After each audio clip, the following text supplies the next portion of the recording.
Hello, hello, hello. How we all doing, chat?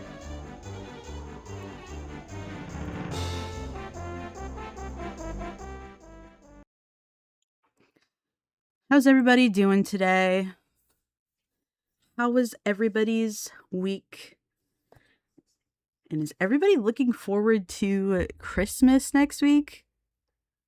It's hard to believe that it's next week. It doesn't feel like next week. I have something to confess to you. I have not done anything to prepare for Christmas yet. Like, I haven't gotten anybody gifts. I haven't even booked my train/bus out to see my family. I know when I'm going, but I have done nothing to prepare. So I'll be crunching. I'll be crunching next week to get everything ready, which I'm greatly looking forward to. Who we got in chat today? Hello, Sparrow. Hello, Space Frog. Hello, KAC. Hello, Jean. Hello, Zephyr. And hello, Gwen. And hello, Paige. An action fan. Wow, we got a lot of people in today. Awesome.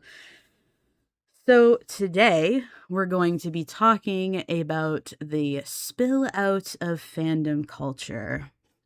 This is a topic that was suggested by my friend Book of Mac, who will hopefully turn up at some point. But she's an Australian girly, so it's like pretty early in the morning for her right now, I think.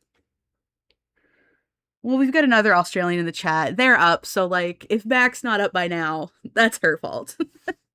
Hello, that guy is shy. Hello, Vex. Hello, Bum Bum. Yeah, I think Christmas kind of really stuck up on me this year.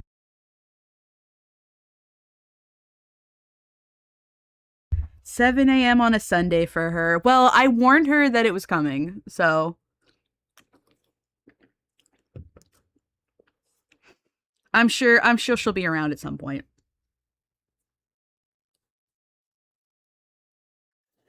Yes, I know you're 3 hours ahead of Mac, but I'm going to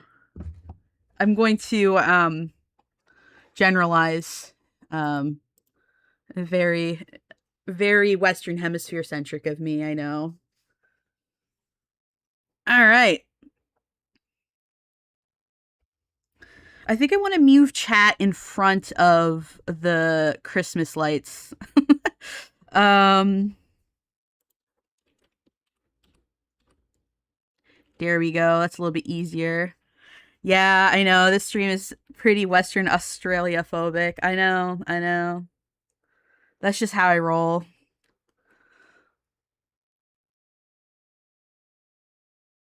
We can get it done. We can get it done, KAC. Or CAC. I'm not really sure how I'm supposed to pronounce that, but we'll get it done. It'll be good.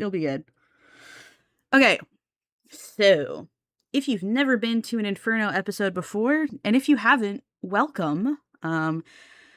Basically what this is I present a subject and then I allow people to call in and weigh in on it themselves. It's been a bit interesting figuring out how to get this to work ever since I made my Discord server pay to enter. I think this time we're just going to limit it to people that are on the Discord. If you would like to get access to my Discord and call in today or in future streams and hang out, you can find a link in the description down below to my Patreon, which if you join for as little as $1 a month, you can get access to the Discord and we'll be able to call in and all that other fun stuff. And certain levels get you access to the priority queue, though I might check that today. I know who is in the priority queue right now, but if you join today and then you join in the jump the priority queue, I might not figure out who's who just yet. But anyway. So yeah, just who's in the Discord today. It's been really weird trying to figure out how to get public users that aren't in the Discord to call in. It's been a bit of a headache. So we're just going to do while we still have this format in place, we're just going to do people that are already in the Discord to call in when it's time. But first, I'm going to introduce a subject. And of course, the idea is that even if you don't agree with me, it's good to have these discussions. And the whole point is to expand on the discussions and to create a dialogue and, safe place to share your ideas and all of that and introduce people to new information that they might not have right now. Consider it a classroom, I suppose. That's how I've been thinking about it. All right. So what even is fandom and what is fannish culture? I feel like that's kind of hard to put your finger on, because what differentiates somebody who just likes something and a fan? I think that is, of course, one of the key differences, because a fandom is a portmanteau of like kingdom and fan. So it's basically a group that kind of has almost, it seems at times, a hierarchical structure of fans that all kind of follow whatever IP or thing they're a fan of. So when let's say someone is a fan of something or part of a fandom, they are expected to have a certain amount of knowledge and interest in the thing that they're a fan of. And more than that, they are expected to be good consumers of their fandom. The upper echelons of fandom spaces are also expected to produce things for other fans to consume. So you have the fans that are just sitting there and they really like the thing. They really like this thing a lot and they know as much as they can about it. And they look at fan fictions and fan art, and they talk with other fans, and then you start to get into interacting with each other, which you go from just talking to other fans to maybe posting meta. And then again, once you get to sort of the upper echelons of fandom culture, you start to encounter people that actually produce works or discussions, or maybe they have events or host clubs for fans to go to. There might be like, oh, this is a required reading if you're in XYZ fandom. You have to read this fan fiction, or you have to go to this event, or you have to know this artist, or what have you, or be aware of this headcanon. And sometimes it gets to the point where if you don't agree with this opinion, or you don't like this part of the fan culture, are you really a real fan?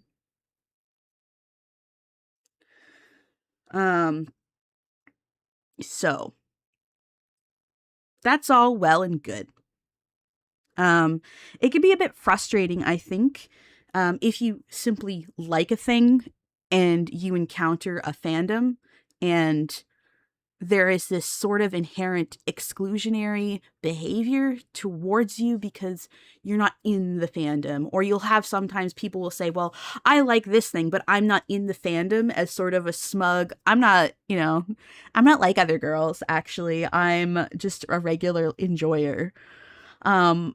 Differentiating between an enjoyer and a fan, I think, is a whole other topic of discussion, but it might bleed into this a little bit, especially when we get some calls in later. But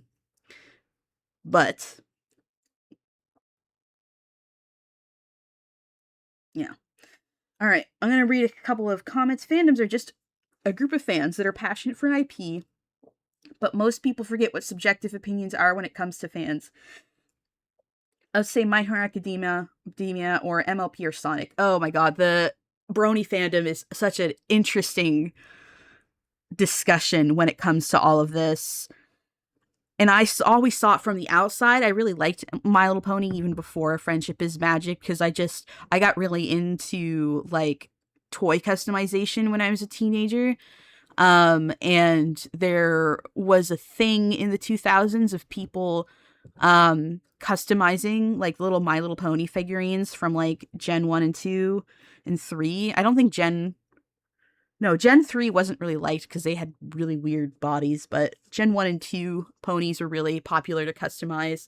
And I remember seeing like some like Zelda ponies and Stargate ponies, which really cracked me up. And I just liked toy customization at the time, and miniature painting. That never went anywhere, by the way. I found when I got into the city, going to the Games Workshop was quite an experience that I did not want to repeat. But I did like watching people do that art, and it was something that interested me. So I got into My Little Pony that way, more for the toys than the show, you know. And I was also a horse kid, so of course I liked My Little Pony.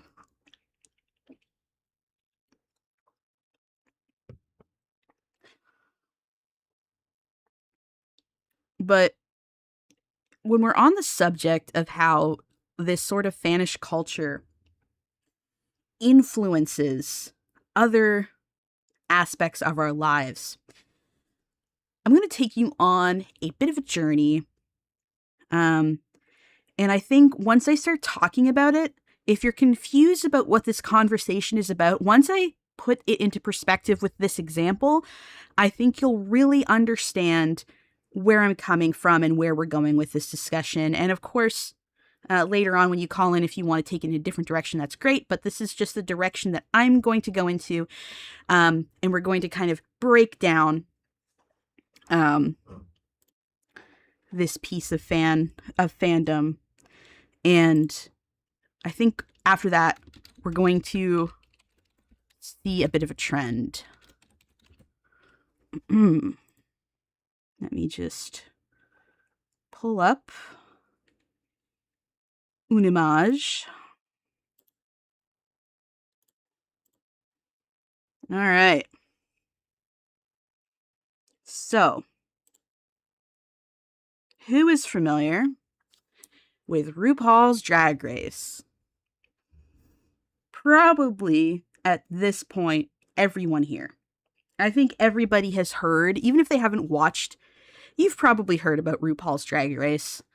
And for those that are older, you might know RuPaul from some appearances in the 90s and from his talk show. RuPaul Charles is a gay man and a drag queen that came up in the 90s with a bunch of pop culture appearances. Again, as I mentioned, he had a talk show.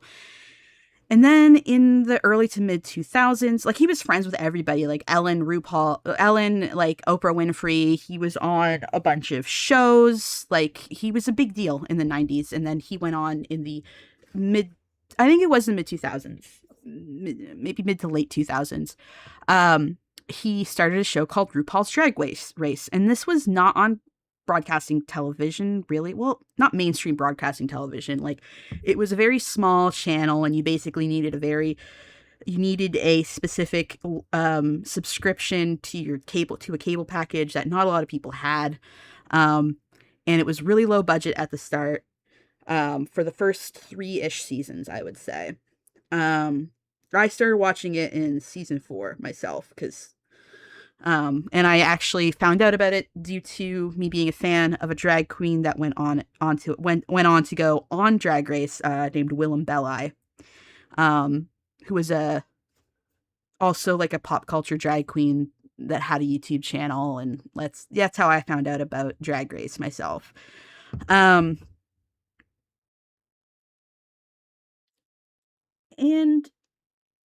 the impact that RuPaul's Drag Race has had on the gay and queer community in general cannot be understated. It's been pretty big. It's impacted drag itself, for better or for worse. It's definitely become more mainstream. But on the other hand, there are things that are expected of drag queens nowadays that just were not really expected of them before Drag Race came on the scene.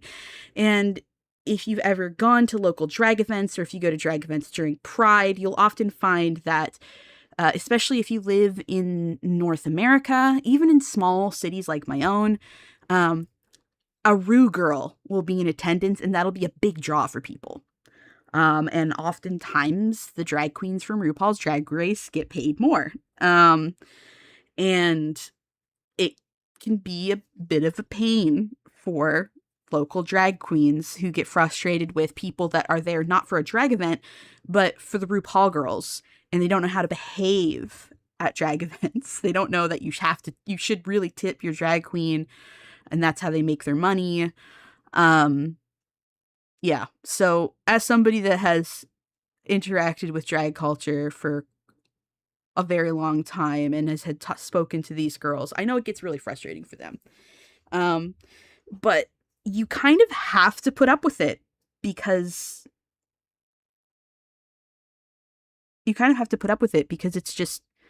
it's now cemented itself as part of gay culture.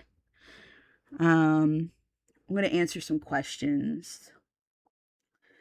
What is, in your opinion, is the most gatekeepy fan base? For me personally, it's easily the Star Wars fan base. I think that's a difficult question. And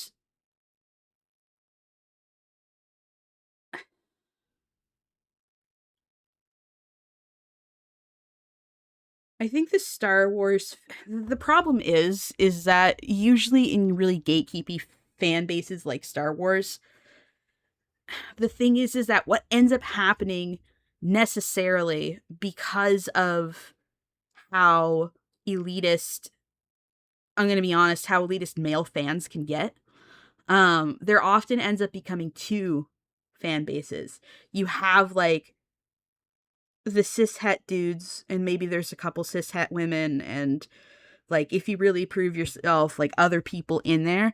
But what ends up happening, I find, is that a whole secondary fandom is created because the main one is too gatekeepy.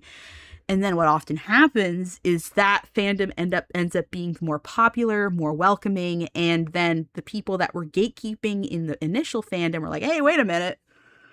Why are gay people and women running everything? And it's because you kicked them out and then they made their own fandom. That's happened for a couple different things, oddly enough. But anyway, back on the topic of RuPaul's Drag Race, though. What has kind of happened here is that if you aren't familiar with, less so now, but if you're not somebody who's in the know about RuPaul and you're not up to the latest details about drag, then you're considered like a lesser gay person, which doesn't make a lot of sense because being gay is not a fandom. You know, if you were a gay person and you were on an island alone and you never encountered RuPaul's Drag Race, you would still be gay, you know.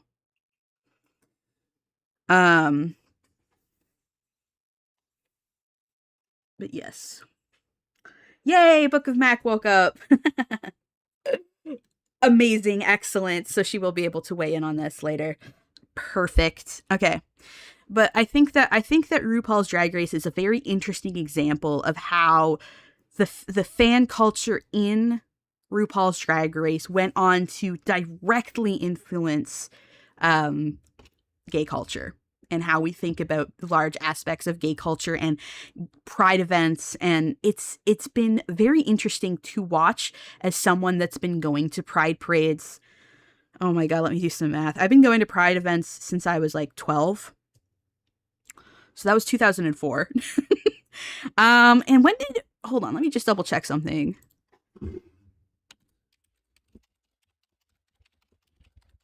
When was the first season of RuPaul's Drag Race? 2009 was the first season of RuPaul's Drag Race. So this was 5 years before RuPaul's Drag Race ever came on the scene. And to watch people be like, hey, you see this show? Isn't it kind of cool that there is like a reality show about something that is inexorably queer and gay? And that's kind of cool. We should watch it. And it becoming like, oh, it's Thursday. Let's all go down to the club and watch the new episode of RuPaul's Drag Race while your local queen hosts a watch party. That was something that they did in my city. And then it becoming this thing where it was inescapable. And now RuPaul's Drag Race, what started out as this tiny...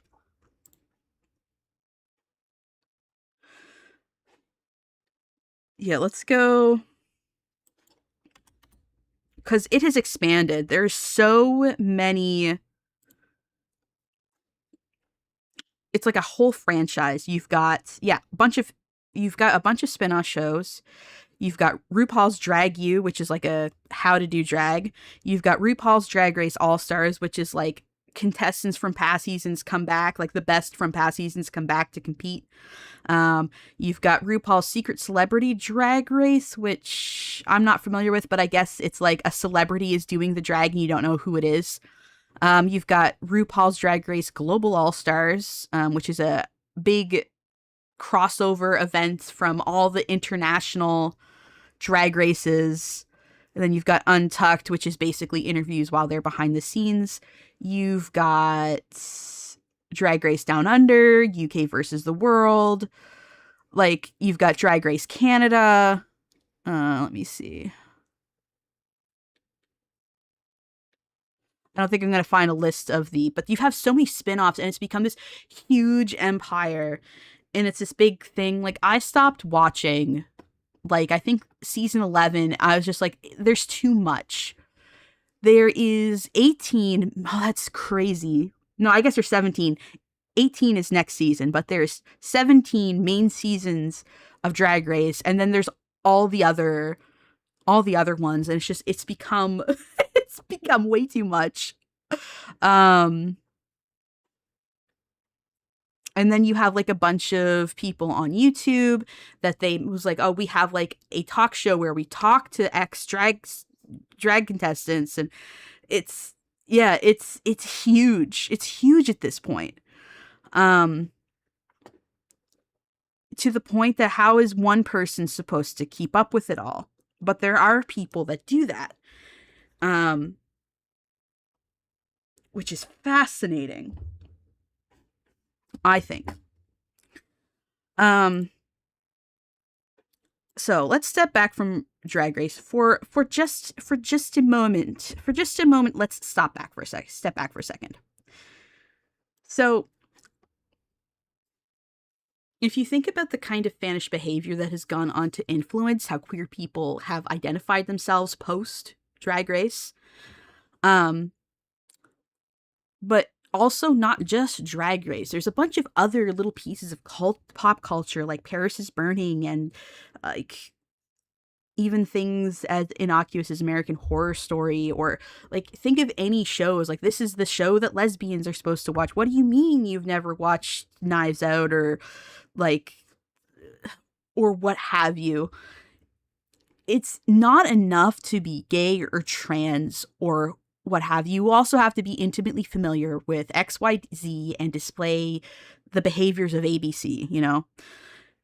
The best kind of queer person is someone who reproduces part of their identity for other queer people to consume and relate to. If you are a queer person who does not participate in this kind of culture, you may find yourself being ostracized.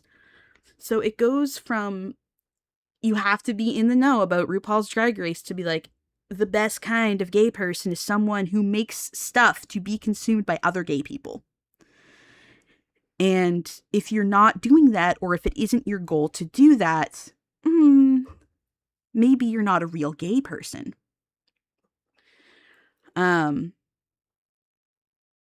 Outside of queer culture, you also have things, and we have a guest that's going to be coming on to talk about this in a bit, the fandomization of Israel and Palestine, and presuming somebody's political opinions and moral values due to the shows they watch or how cool they are or how smart they are. It's like, oh, well, you like this anime? Well, you must support Israel, or you must have this opinion, or you must have that opinion. And then it becomes a point where if you go into online spaces, especially, it doesn't happen as much in real life. But let's be real. We live in an online world these days. A lot of people interact with the greater populace through the internet. Let's not pretend that that's not real life, because it is, and it does affect people. If you do not loudly present, this is my opinion, then your opinion will be assumed for you. And it'll start out as like, yes, obviously I want people to know that I support Palestine. And in the Israel and Palestine conflict, Palestine is being genocided. That sounds great. But then you have people like, okay, but like, you have to also disclose what your gender assigned at birth is if you're trans or non-binary. You also have to disclose what your race is. You also have to disclose if you're disabled or not. You also have to disclose how old you are. You have to disclose this. You have to disclose that. And it'll often appear right next to like what your star sign is, or what your Myers-Briggs test is, or we don't do this as much anymore because, you know, poo-poo on Harry Potter, but what your Hogwarts house is. It's gotten to the point where like there is like a almost like a virtue signaling to show how good of a person you are, and what you like and who you are has become less a part of just what you talk about and what you do, and more about what you display.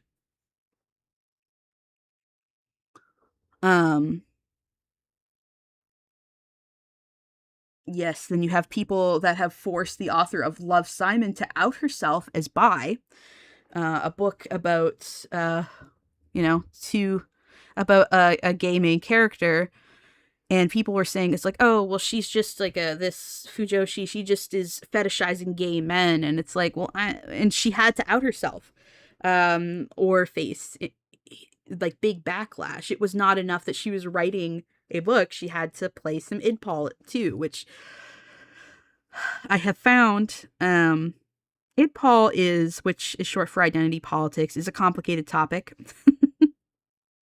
I don't think we're ready for that episode of Inferno just yet. But the way that it has been fandomized is bleak, fellas. It's bleak. Not only that, but I think that sometimes we assume fans are just people that like something, when there is the existence of anti-fans. If you're spending all day arguing over how much you hate Han Solo, I'm sorry, but you're still a Star Wars fan. You're still actively participating in Star Wars fan culture.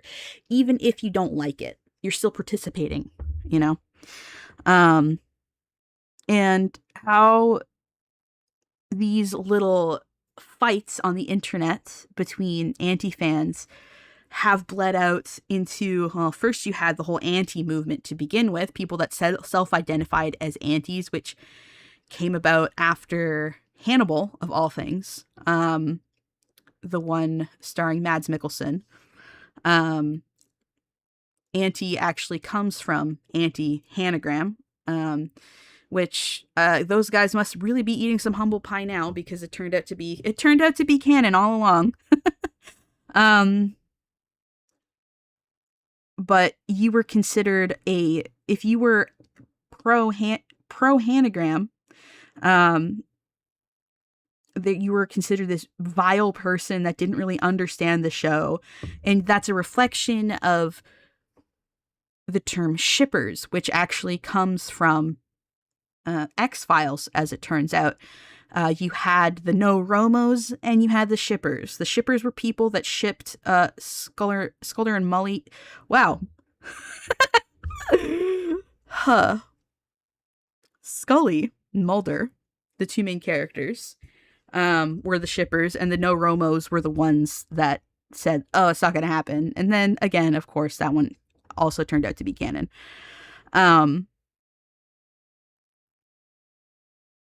And how the anti-fan culture has influenced how we speak about identity and people, and how we navigate communities.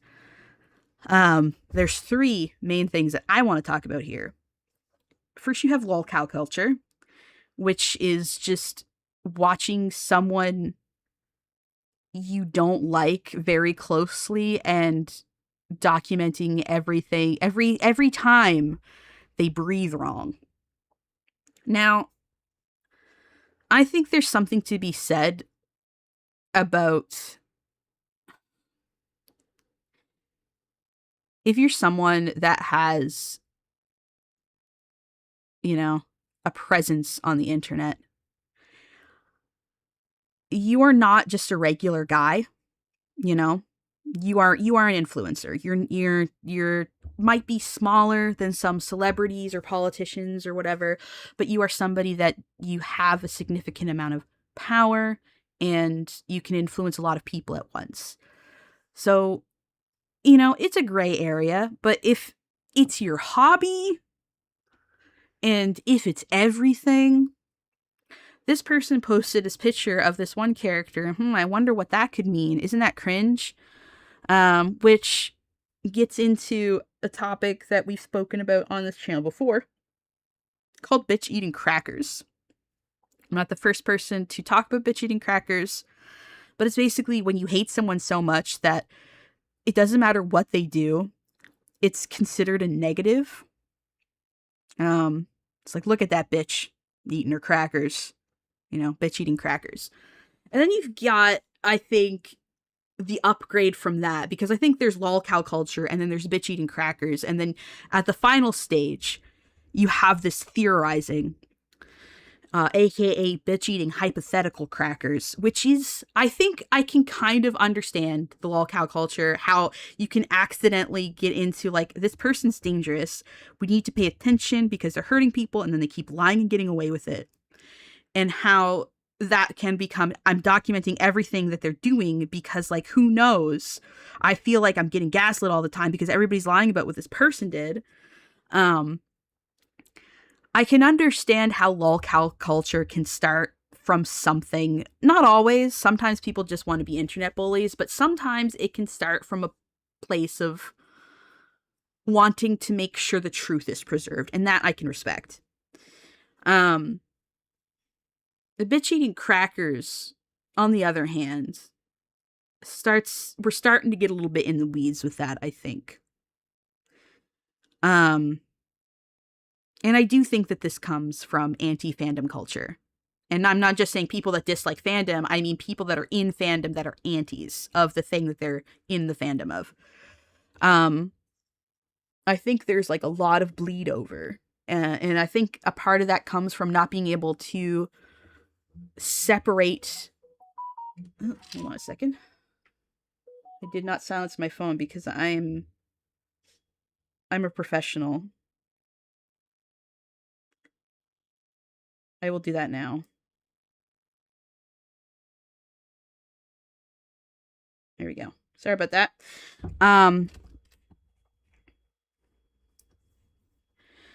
Bitch eating crackers is kind of this precipice that I think it's really easy to take a dive off of. When you get into bitch eating hypothetical crackers, when you are making up opinions and actions that this person has never done, but you think they might do, or things about them that they could be, because you hate them so much, so you imagine them doing this awful, terrible thing, and then you get mad about this event that never happened. We're starting to be a little insane, I think. We're just writing fan fictions about people that we don't like, and then getting mad at the fan fictions that we write. I can't begin to describe the amount of people that send me ask box messages on my Tumblr of not only other people, but also just about me, where it's like, I bet this is your opinion. And it's like, it sure isn't. And there's no sense in responding to it because you'll just get more. It's kind of like when you're expected to put all of these different identifiers in your bio.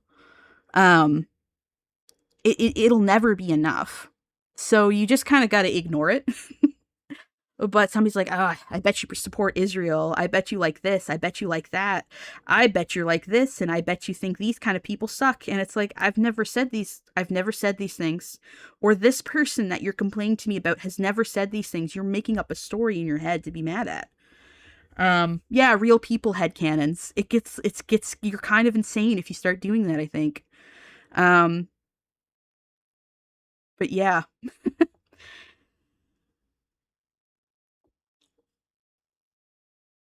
Yeah, someone once sent another guy assigning them any pronouns. Yeah, that's sort of behavior. It's kind of related, but like the YouTubers that you watch and the celebrities that you see, like, you know, there's problems with celebrity culture and e-celebrity culture and influencer culture, whatever you want to call it.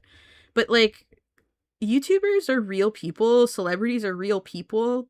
Don't be fucking weird, guys. Come on now.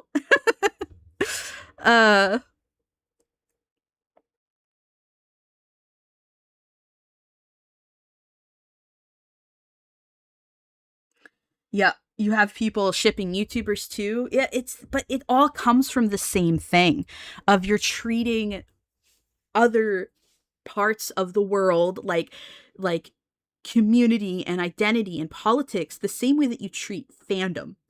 And I think that that's poison. I think that that's bad. So on that note, I'm going to open it up to you, my lovely viewers. What are some ways that you have seen fan culture or fannish culture impact aspects of your life outside of fandom? I will be opening a stage on my Discord. Like I said, if you want to join my Discord, there's a link in the description to my Patreon, $1 a month, all those details. I'll be opening up a stage, and I will be taking on people first come, first serve, unless you're in the priority waiting queue, which you know if you are. Let me start to the stage.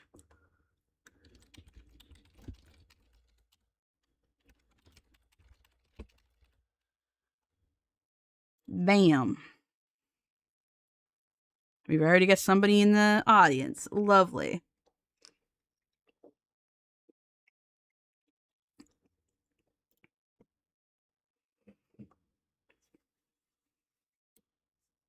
I will say, if you don't plan on speaking, go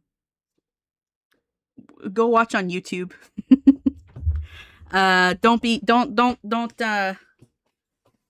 Don't camp the stage unless you plan on joining in on the discussion. Just because it messes up with reactive. But I'm going to start taking people now.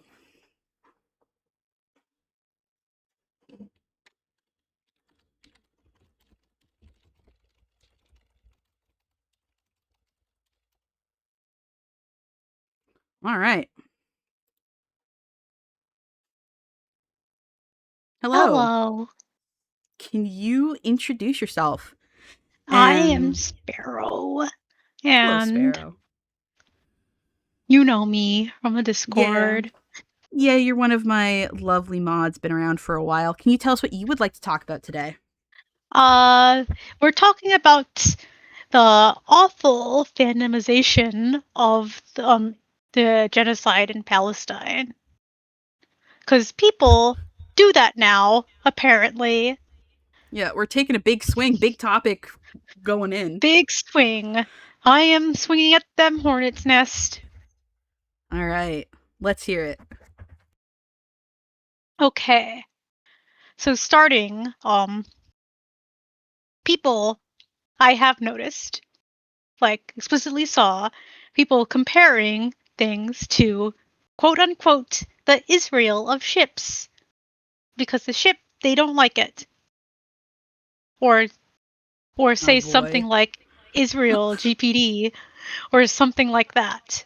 Or It's X character is Israeli or Y character hates Israel. Something like that. I want you to let that sink in. It's bleak. It's bleak.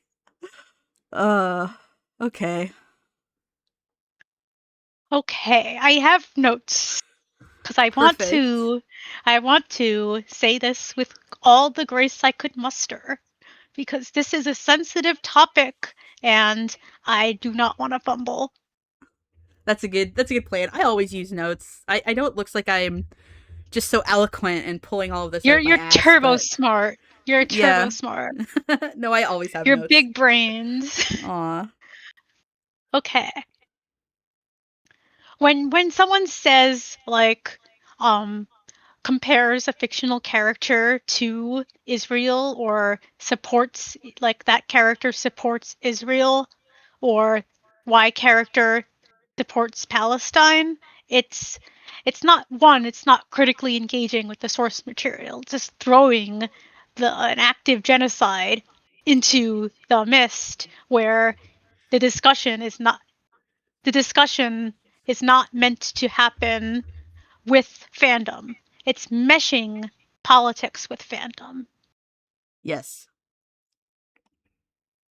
And it's not productive to mesh activism with things you dislike as a subjective opinion because one, of genocide's objectively bad. There's no such thing as a good genocide.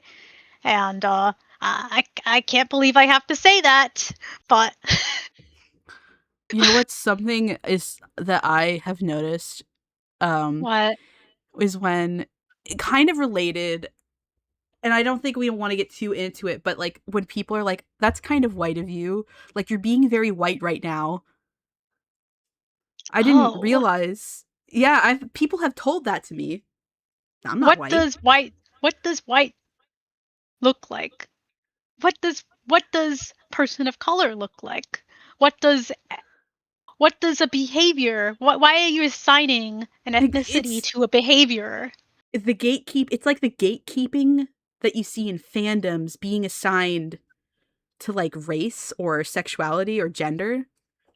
And I It's find and I oh can I oh no maybe I don't want I to may I let's just before we go yes, too far into it, yes, yes, of the course. girls Can I just girl say, thing, oh, oh God. the girls girl thing, that reads as very like gatekeeping in the same way as fan culture gatekeeps, you know what I mean? Mhm, mhm. I've heard people say, like, with this, like, okay, you have a Nirvana t-shirt on, name 3 of their songs. That's in, like, the same tone that people are like, okay, but are you a girl's girl? And it's just like, what's happening? Where are we? What happened? We've lost the plot. But yes, continue. I I apologize for I derailing a would little like bit. to I would like to also add to the gatekeeping ethnicities thing. As a mixed person, I just find that Yeah. turbo frustrating. Yep. Like what are people like on? It's because like I've it's like I already don't feel welcome. It's like I feel awkward, and it's hard to like be seen as what you are when you're mixed. Mhm. Anyway, Yep. back to the subject. It's not productive to call activism or productive for meshing activism with fandom, especially when you're not doing anything but sit on Mhm. your ass and say something like this is very woke. This is not woke. Well, And it's like let me finish. yeah. it's when you're assigning a subjective opinion like a headcanon to a Mhm. genocidal state that Mhm. oppresses ethnic minorities, because it's not just Palestinians. I believe Israel also oppresses the African immigrants that live there, Mhm.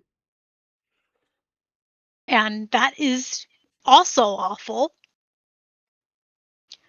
Um, like just when there's also what I've seen people calling a piece of media spiritually Israeli. When someone says this, think about it. Reframe. When you're thinking something spiritually Israeli, reframe and instead of comparing it to something that's actively hurting people now, um, reframe it and say the message is pro-colonialism, which is something that isn't like it is bad, yes, but it's not comparing to something to a state that's actively committing genocide.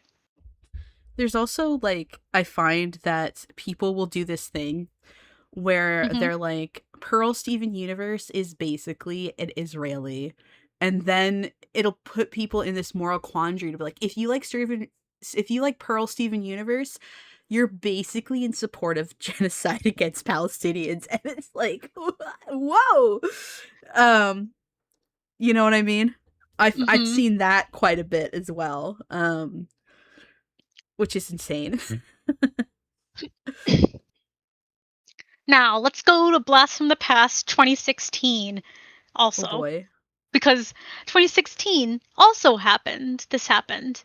Comparing fiction to the current reality of fascism and genocide, where people's been hurt, will will be hurt, like in the future, just shows our culture's fundamental lack of empathy. It downplays it, it normalizes it, and like remember back in the 2016 election, people were saying, "Oh, this is just like Voldemort."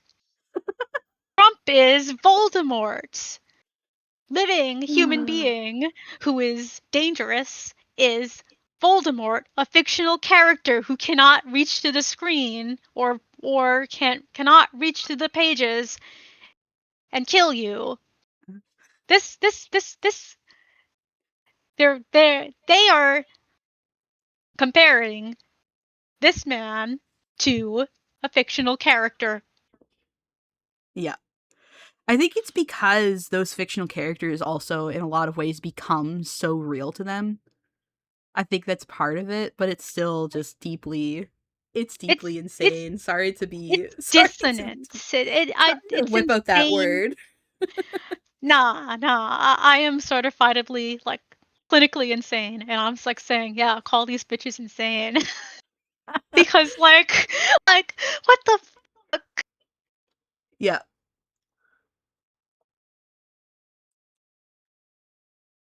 Okay. Would you like to comment on the people of 2016 anymore before I move on? I mean, I think what a, somebody's saying is that it's more the other way around, to be honest. And I think it's a little bit of both. I think that on one hand, people like Trump at that time anyway, they didn't really feel real, and politics didn't really feel real. Um, That's it didn't, because like it felt real to me. yes. I don't know because But I I wasn't think, of age to vote, but like I was familiar with like certain legislations that would yeah. repeal, let's say, the EPA, which is still it's just sitting in the government, by the way. Just Hmm. letting you know. And they're trying to repeal the Endangered Species Act too right now. Yeah. Anyway, But yeah, somebody says, person who has never experienced a state of terror and fascism in their life seeing Donald Trump. This guy's giving me Voldemort vibes. Yeah. Yeah.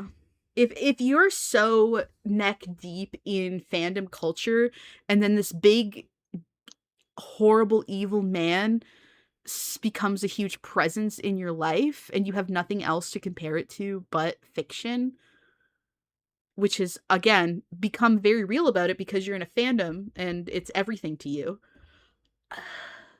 I don't think it's healthy, but I think it makes sense if that's what people were doing.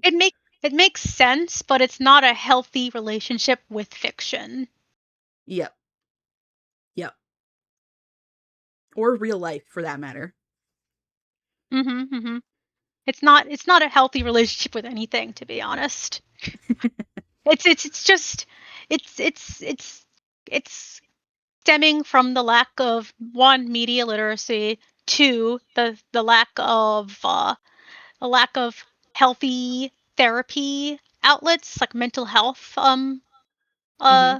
mental health support, and it is a fundamental lack of education on history I think because also mhm, the original definition of media literacy is really important here because media literacy, what it actually means is how we parse politics and like if we're able to distinguish between propaganda and news and that sort of thing. So I think more than in any other discussion, media literacy is very poignant here. yes, I'm aware, and I'm also saying not just to you, but to the mhm, to the audience as to the well. chat. Okay. When you're a young person, I will say you absorb a lot of information, and right now, the age of the internet, you're absorbing a lot more information than the kids of ye old past, and it's sort of overstimulating in a way. Hmm. Like but like when you're absorbing this information, you're internalizing it, like even subconsciously. And in this case, um, you're internalizing the comparing fictional characters with genocidal states. You can pick Hmm. one, because it happens everywhere and it's Hmm. awful. But like it's internalizing it as something that is unserious because, in a way, you're comparing fiction whose harm can be countered by education and support to something that actively killing people is it sort of like equalizes it. And I know people aren't intending to equalize it, but they are in a way. Hmm. If like I hope I'm making sense. Nope, you're absolutely making sense. It's all And becoming this big gray blur, I think. yes. And example time. I have censored out the names because we are putting this on at least I'm sharing this with you, Krim, in chat. People are comparing a cookie with Israel. From Cookie okay, Run. From Cookie I am Run. I am gonna open it and put it up on screen. There's two. Great. All right, so here's the first one. Guys, I'm sorry for comparing a ship to an ongoing genocide. There's no excuse in that. I've deleted the post and I won't ever speak like that ever again. They are comparing specifically assigning, like hallucinating Jewish imagery onto Shadow Milk Cookie because they don't it's like a the ship. cookie. It's a It's a fucking cookie. It's a cookie. fucking cookie. And here's the second one. Open. Oh, hold on. Open link. Can you guys hate the fucking Yowie normally? To be honest, I get what you mean because there's a racial dynamic between a Palestinian man and a Jewish man who tortured him and supports the women who did some mass murder on his land. Oh, we've lost the fucking plot. We've lost the plot. What is happening? This is what I. This is what I Dark meant Matter when. has Dark Matter, our resident Jewish person, has said if Kabbalah, that's how you pronounce it, Kabbalah, Jewish is Jewish, imagery is Jewish, then Gendo Ikari is my favorite Jewish anime character. Oh my god. But this is what I mean when I went back to when I was talking about the whole Pearl Steven universe thing. Is that I feel like to a certain extent they want their hatred of a character To to be feel, justified. yeah, and to feel as raw and real to them, to other people as it does to them. So they start comparing it to real, they can't just disagree. They can't agree to disagree. They have to like cast the people that like this character or like a relationship as the big bad evil villains. The fucking Voltron legendary defender of it all. Like Mm-hmm. uh So I have anyway. a few more points to make. Perfect. If Keep going. okay. So, when people like speak over people of color and ignore signs of genocide in their country, home country of America, specifically the genocide of trans and Hispanic people, since that's starting to uh, what's the word?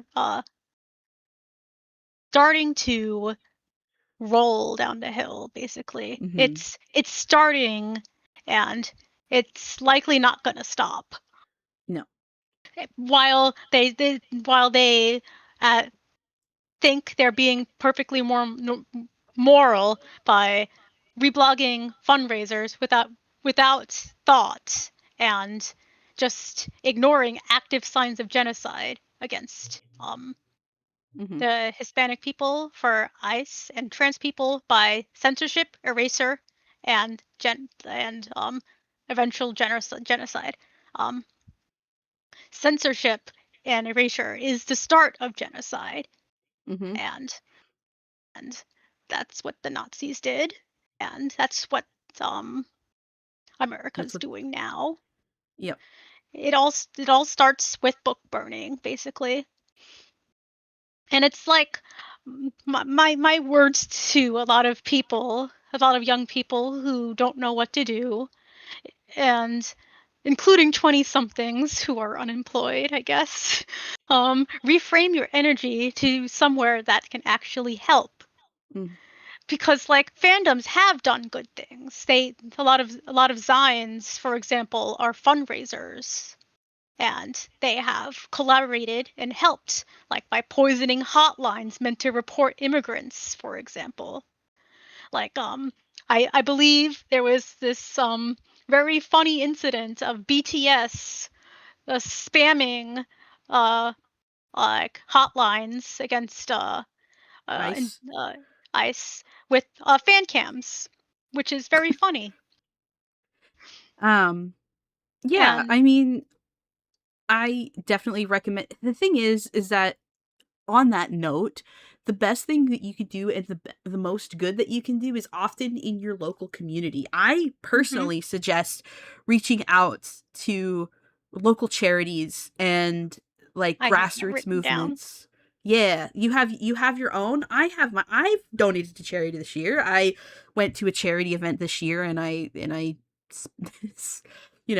I did my part and like I Mhm, help out and I'm very secure in the work that I do for my community. So, like, that's completely separate from fandom to me. Like, those are two mhm, completely different things. mhm.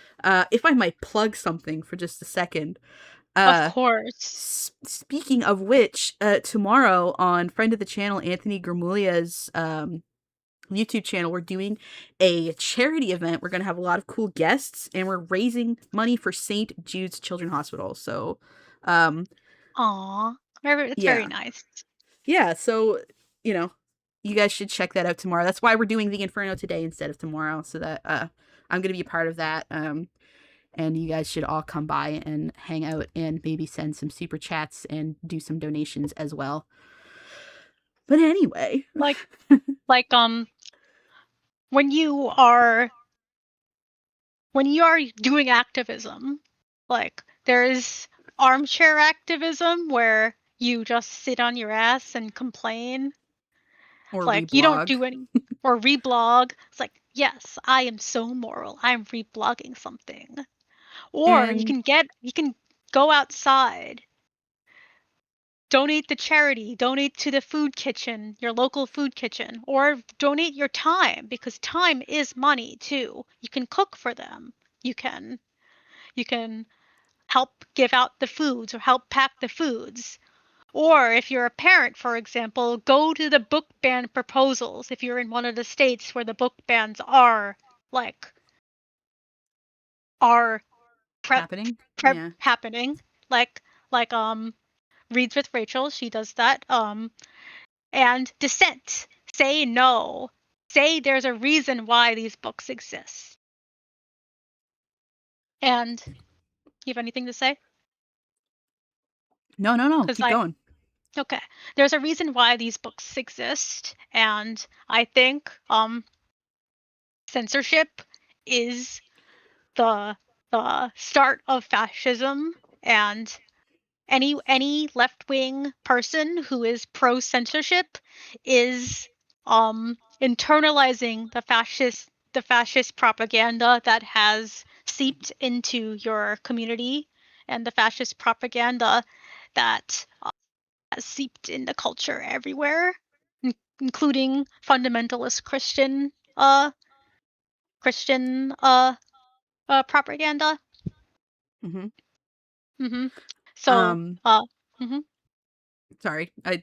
Did you You can have go. something You else? can go. Okay. I I I would say that it's always important to remember that while we may come across books and literature and everything that could seem disturbing or shocking or you may even think is a bad influence, the way to combat that is not censoring it.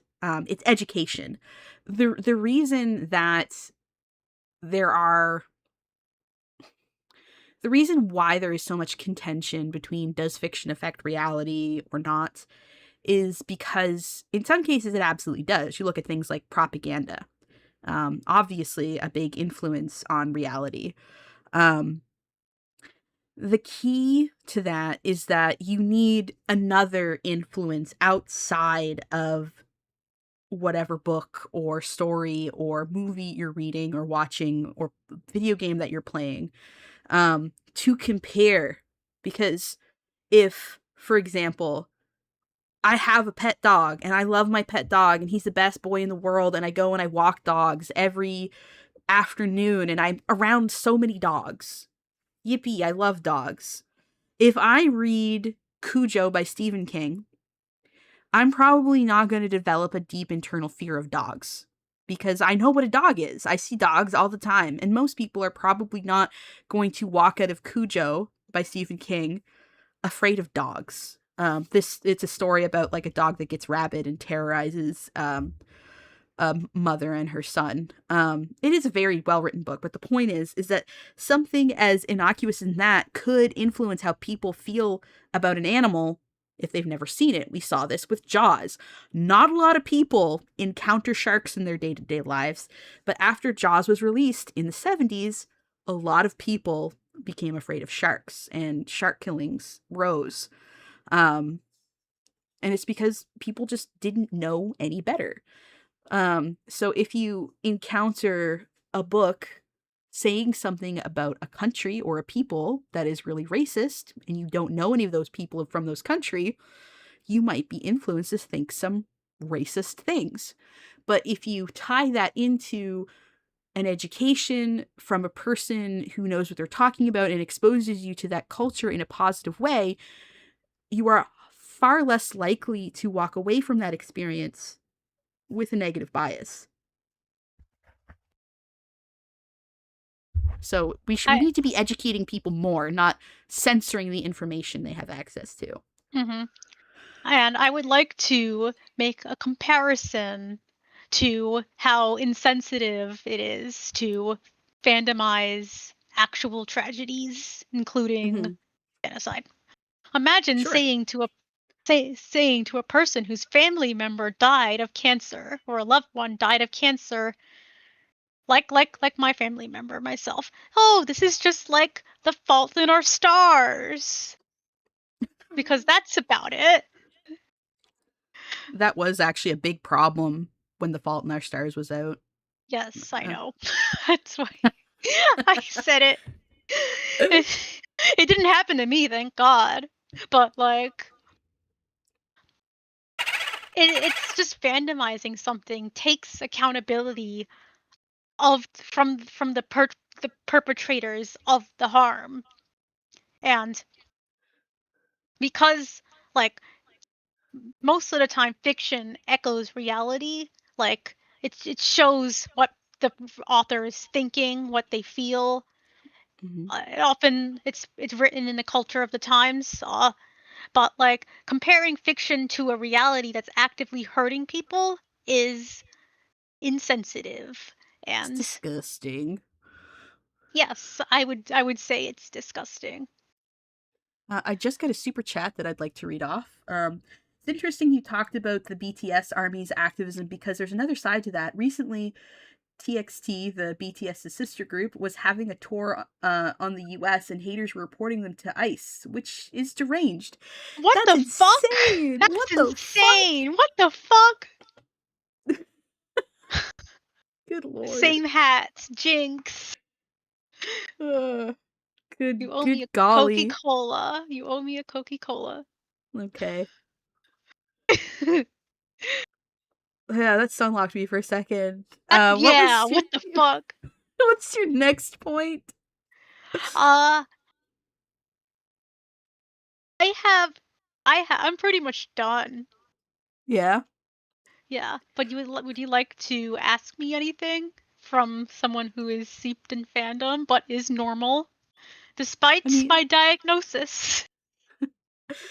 yeah. I guess we've kind of been discussing as we went. Let me think. So you're in the Cookie Run Kingdom fandom, right? That is correct. Yeah. I don't get it, but I'm glad you have your gay little cookies. Um Yes. what have you other I mean, like I guess you did kind of show me the craziest thing that I've ever seen. In your life, possibly, or at least your recent Possibly. life. Calling a cookie. Wow. Yeah. But this is a character you're a fan of, right? Yes, I am. I'm not offended. I'm baffled.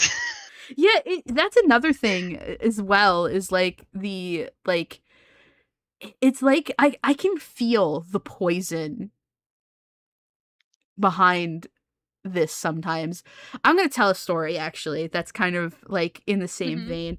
I had a friend a A very long friend, time quote ago, unquote, quote unquote. and we were buddies on Skype. So that should give you some Mm-hmm. context to how long ago that Oh, was. oh wow, Yeah. ancient.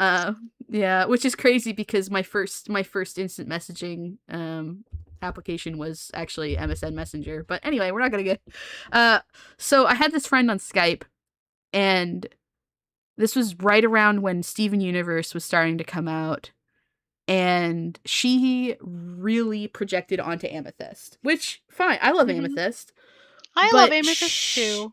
she was very convinced that Pearl was abusing Amethyst, that Pearl was Amethyst's abuser.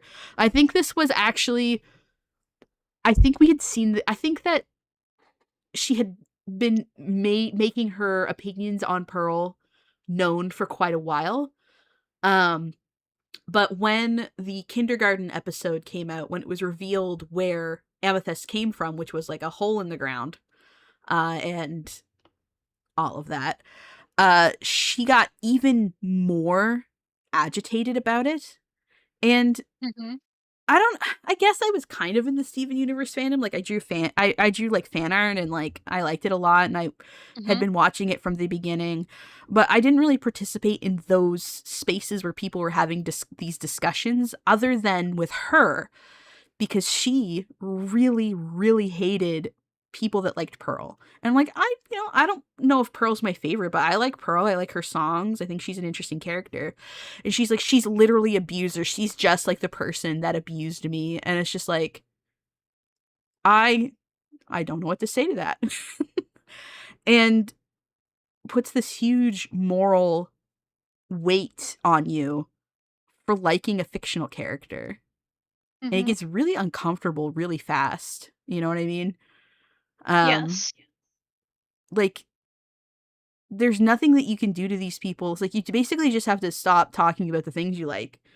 Um and when I talk about how that goes on to affect whether or not you're respected as a gay or a trans person, like do you remember the people that were calling um Asami basically Korra's handmaiden and trying to make Yes. it seem like Yes. Korasami was less queer than Then Makora? Makora? Yes, of course. I was there when it was written. I was in the fandom.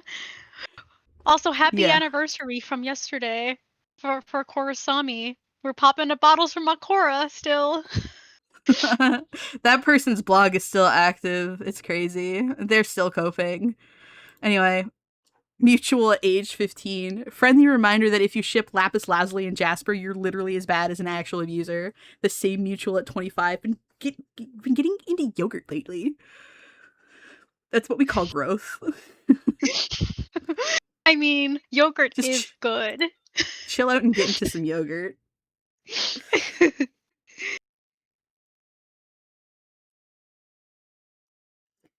Anyway. like like projecting onto fictional characters, while that's just good and fun if you're like attached to reality still, I think like surrounding your identity with around a fictional character and how they are treated, or projecting uh your own abuser onto a character you don't like, is not a healthy relationship with fiction, one, and two, a healthy relationship with yourself. Like, you should be going to therapy. Yeah, I think it's, on one hand it can be comforting to make those comparisons, like, oh, I see myself in that character, and like I can see this but if you start like making that other people's problem, maybe chill out a little bit. Do I dare swing at the hornet's nest one last time? Absolutely, I love it when you swing at hornet's nest. Go on. Yume shippers. A lot of, not a lot of them, a vocal minority of them Who, just are. just just right quick, can you explain what a Yume shipper is to those that might not know? A Yume shipper is when it's self-shipping with a Japanese name attached to it Mm-hmm. to make it spicy, I suppose. And it's basically a dream ship. And it's when you have a crush on a fictional character. I do that sometimes, but I don't self ship, obviously, Yeah. because I think it's well, I it's it's dare I say deranged Yeah, just do what to the rest of us to do and pick a different character to project on and ship them together. Like, come on now. yes. Yes. uh, I'm in love with Aki, and I am projecting an Angel Devil. There. Aki Angel win. based. Based. And um it's just when you I don't care about the fan art they make, like of themselves shipping themselves and their OC with the fictional character. I think that's cool. Exercise your art and creativity. What Absolutely. what what tickles my angry bone is The ones that are like, I don't when share. Or yes, they and get mad also at the canon story for not for like getting mad at yeah. canon. Yes, Yeah. it's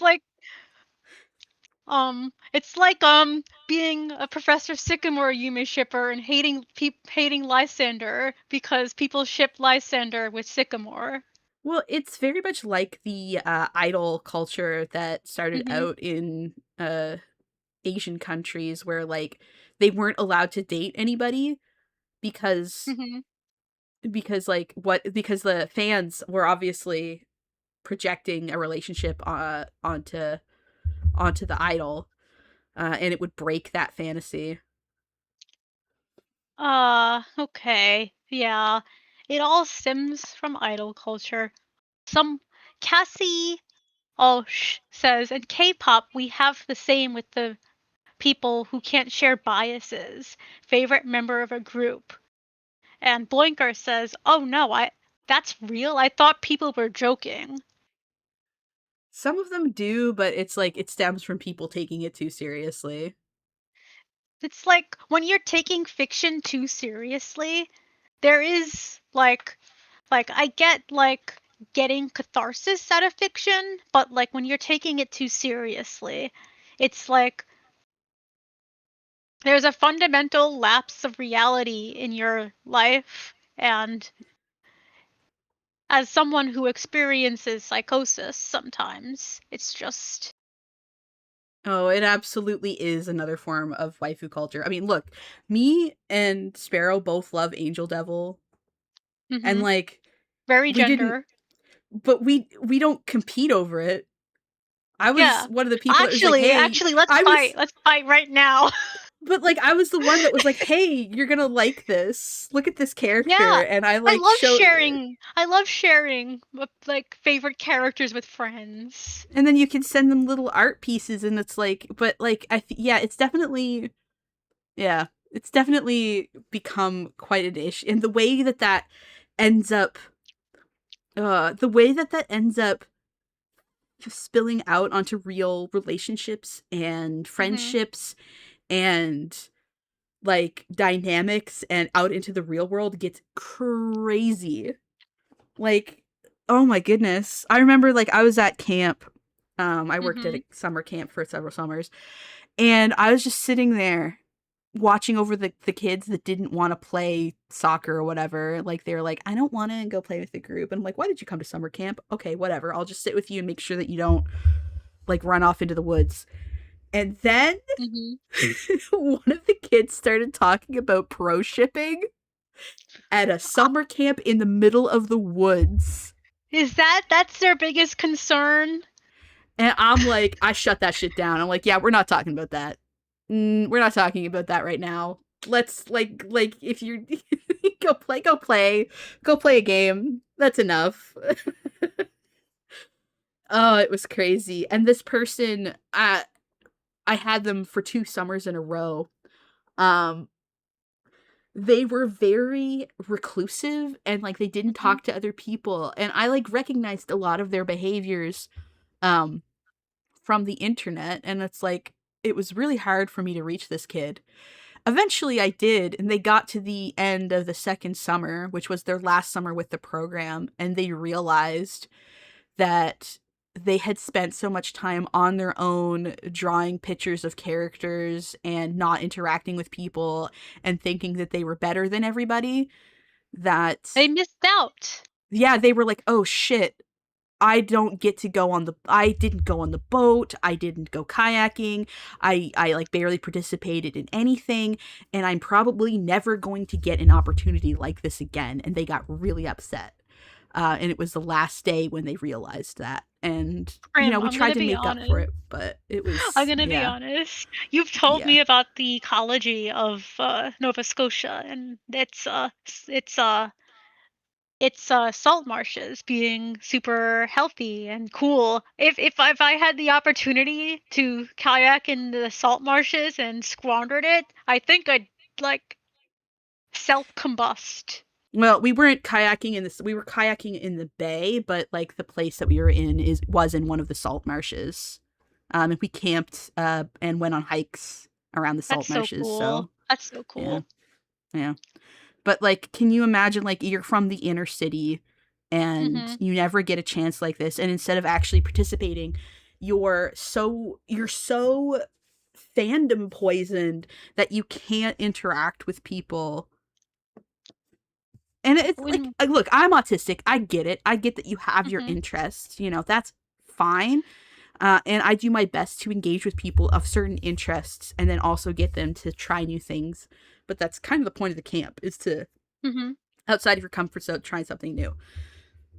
Also, And may yeah. I add, sketchbooks are surprisingly portable. You can take a sketchbook on a hike. When you're Hmm. having a rest, you can sketch your view. It's not too big of a deal to go on a hike. Yeah. And when you're so fandom poisoned that you are allergic to going outside, engaging with people who probably want to be your friend, because a lot of these kids I hear are lonely. That's another thing, is they were convinced that everybody hated them. And it's like, nobody Uh, hates you. Everybody was like, why aren't The you hanging out the with goob, us? the goob thing. Hey Yeah. goob, nice binder. Everyone hated me. Yeah. Yeah. Yeah, I You're feel bad for surrounded the by kid. grass to touch, and you refuse. You just sit under the tree and you don't talk to anybody. And it's sad. It Um is sad. but anyway. Paige says she wishes other people were crazy about Elfangor as she is, holding up her OTP over her shoulders by herself. Yeah, I want to get people to ship my ships. I want to get people to be interested in what I'm interested so I can talk to them about it. Since while I'm autistic, I still like talking to people about my interests. And when people can talk back, I think that's even better. But that's, again, that's getting into being like, what's the difference between liking something and then the whole fandomite thing, you know? I think while while uh like how do I put this delicately? I Don't. think okay, I think while gatekeeping bad actors is a good thing. Um I think we should stop having our heads out of the ass and interact with people with not skepticism but with grace and kindness, because like sometimes people need some time learning all the ropes of the fandom. Yeah. Like And not only that, but I find that gatekeeping is an interesting term, because I think at a time where fandom and what you like and who you are is so much more about the image you put out, like what brands are you wearing, like do you dress like this, have you been here, like as somebody who describes himself as a goth and listens to a lot of goth music, I get frustrated by the people that are engaging with it as like, oh, I'm just, it's about the look for me, and I need to be seen as a goth, rather than caring about the music, which is what it's about. And as somebody that is a goth, if somebody's like, I'm kind of interested in this, I'll be like, here's a fucking playlist, dude. Go nuts. This is some music that I like. I want you to get into it. Versus like I somebody think, that's like, oh, you don't have Demona boots, but are you a real goth? Like, that's crazy to me. But there are people yeah. that are like that. I think tying identity with your subculture or fandom is a toxic mentality that you need to get out of, because it ultimately it's a community, one, and two, um it's it's like you want people to learn, and it's learning is a slow process, like, Mm-hmm. and it's just frustrating to me that it that folks just want to be perceived one way, and the perception, like, they're tying their inherent perception with their self, like It reminds the me of the mm-hmm. vibes dysphoria thing that Chris Fleming once said. If I could pull up the actual quote. But let me pull it up. Of course.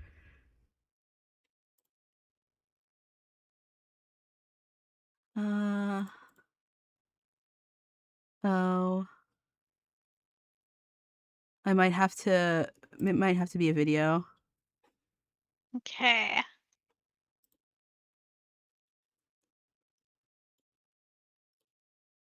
Hold on, let me share my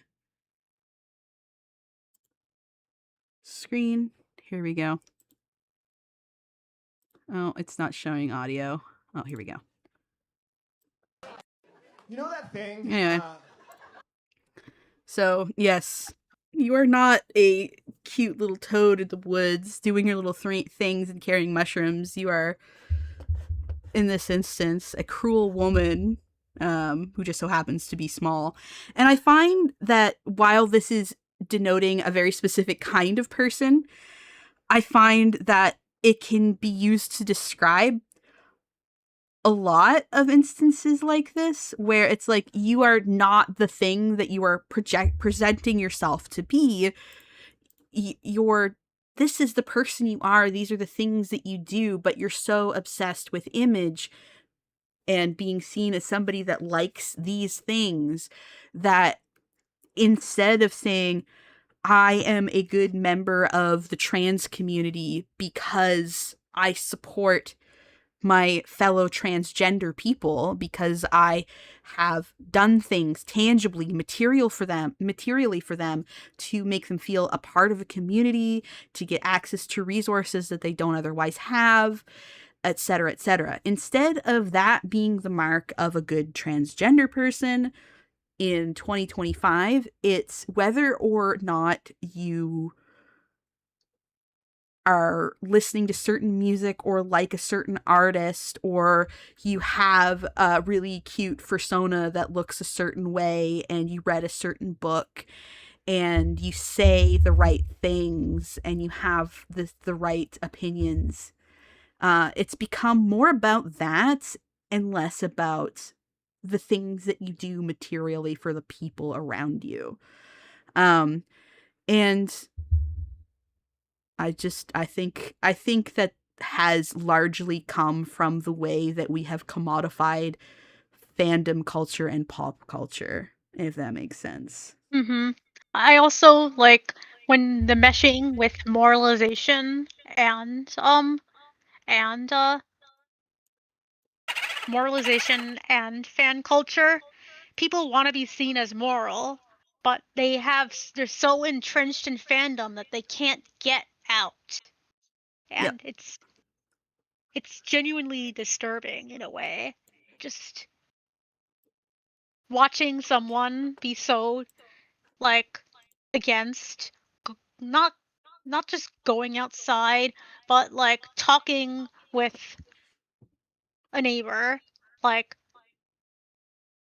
Like living in New York, a lot of the times people are just so up their own asses that it's hard to talk to them, but, like, it's just have you considered reaching out your hand and asking them? Because, sometimes people will surprise you. Like, you can Mhm. make friends. You can you can have a community. You just have to reach out and do something that isn't rot on Twitter.com. All right. I got another super chat. Thank you so much again. And that's my good my good friend Cassie Hosh. SMTG funny that I don't know what SMTG means.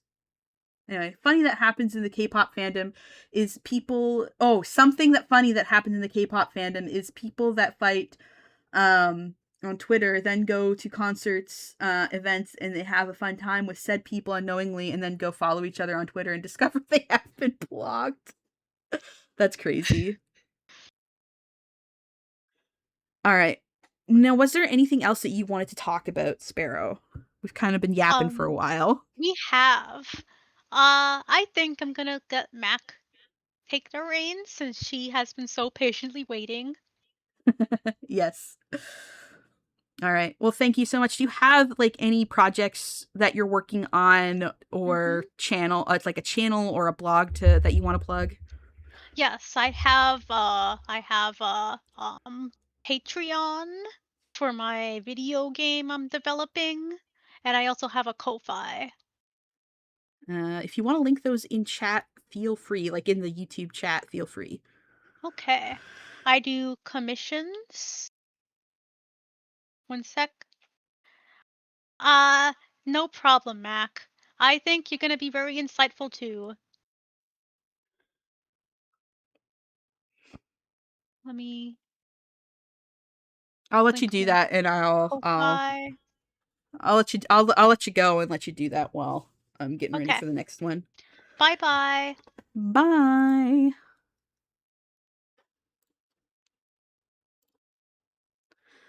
Alrighty then.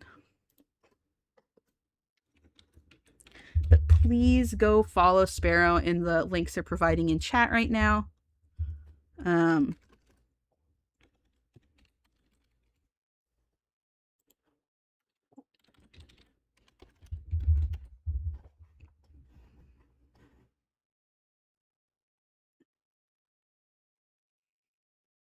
and we'll get ready for our next guest. How we feeling? How we feeling, everyone? We're about an hour and 40 minutes into the stream. Already had some really good discussions so far.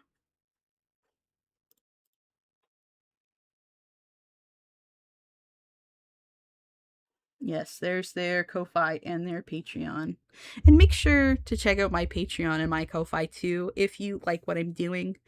And you can always support me in the free way by liking the stream. Make sure you like the stream. If you haven't liked it, like it.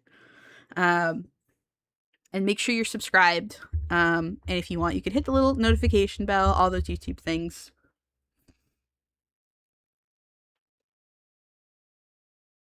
But yes. Alrighty.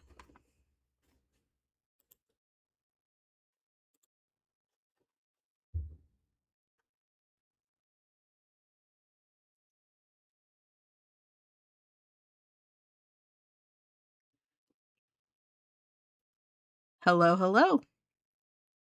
Hi, how we going? I'm doing pretty good. Can you introduce yourself and let us know what you would like to talk about? Ooh. So, hi everyone. I'm Book of Mac or Mac. I'm mostly hang out on the server, and I have many thoughts and feelings about fandom culture in general. It's sort of, I don't know, like a special interest of mine, I guess. I find it so interesting, and the development of it, especially in the last, really the last decade, especially, has been so.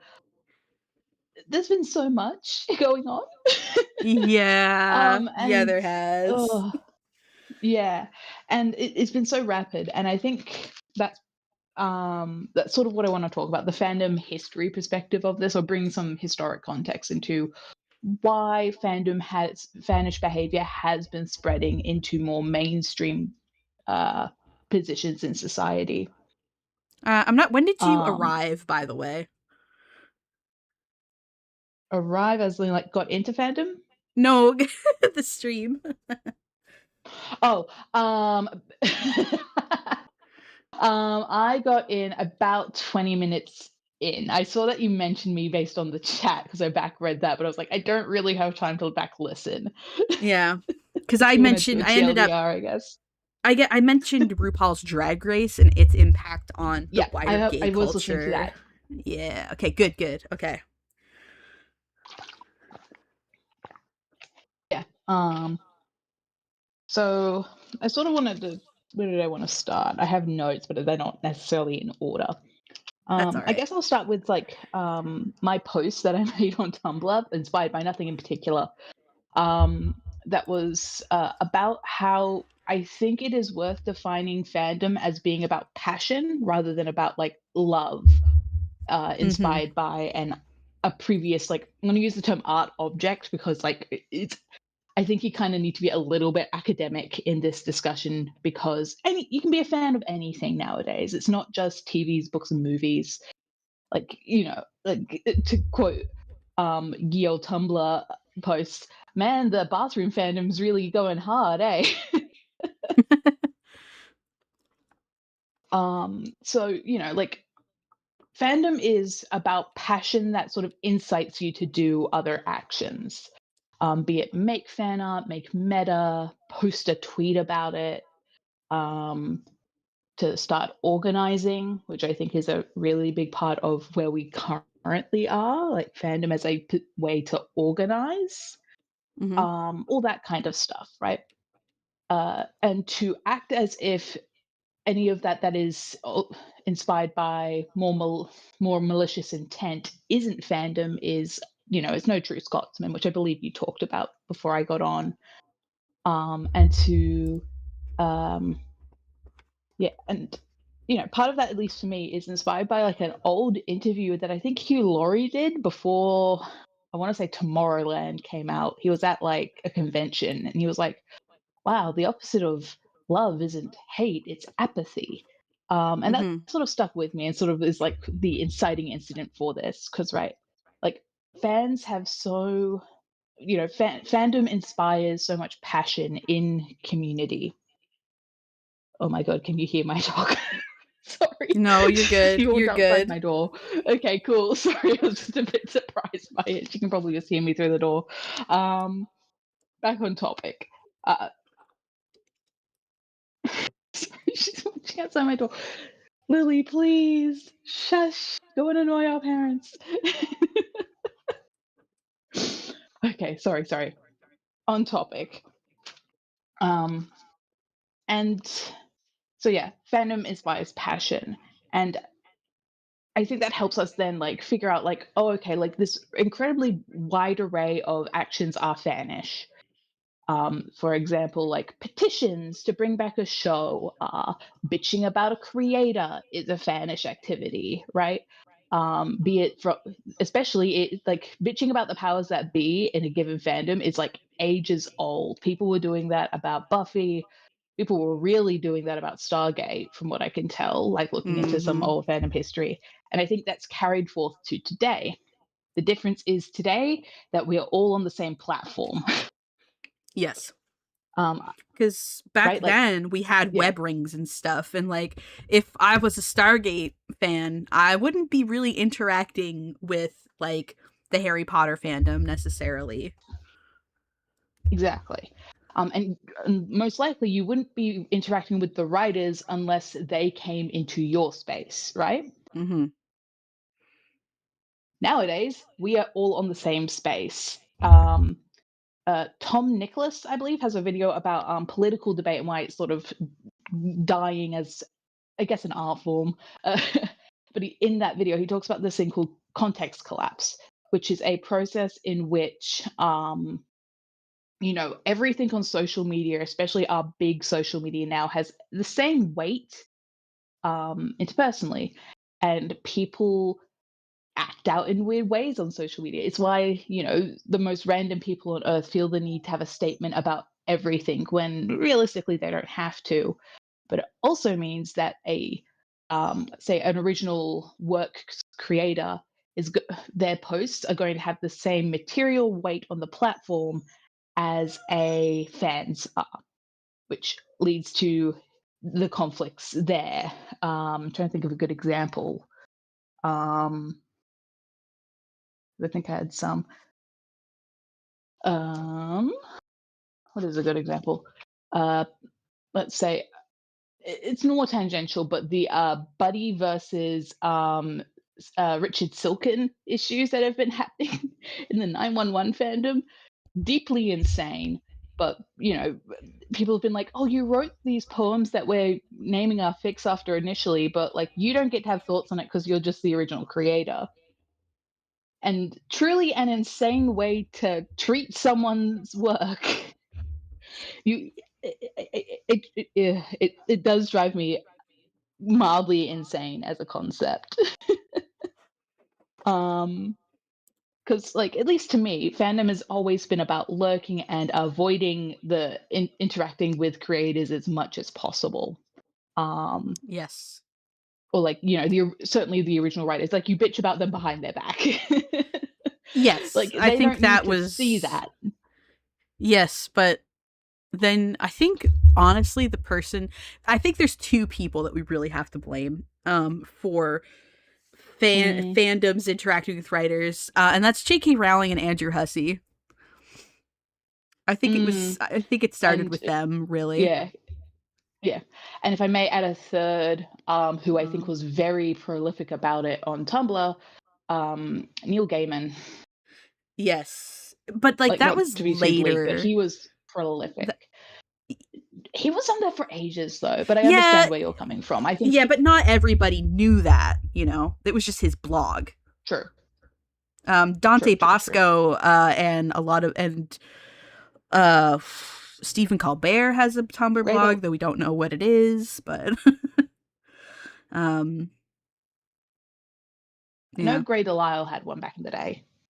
And Diana Duane has a Tumblr and has had one for ages, but she's an interesting Mm, person who started off in fandom like writing Spurk and then became a writer for Star Trek. So mm, uh she's an interesting character in terms of like fandom culture in general. mm. Not Yeah, and then 100%. you get into writers who started out as like modern writers that started out writing fanfic, like um I mean, you've got like Stephanie Meyer and uh the I don't person think who Stephanie Meyer did. no well didn't it start off as a fan fiction? Twilight did. That's the No, I no, that it started out as a dream. You might be getting confused. right. Yes, I'm getting confused. Sorry, That's that was okay. Mortal Instruments series. Yeah, Started out yeah. as a Mortal fan fiction. My Instruments. bad. If anyone's familiar with, oh, what's her name?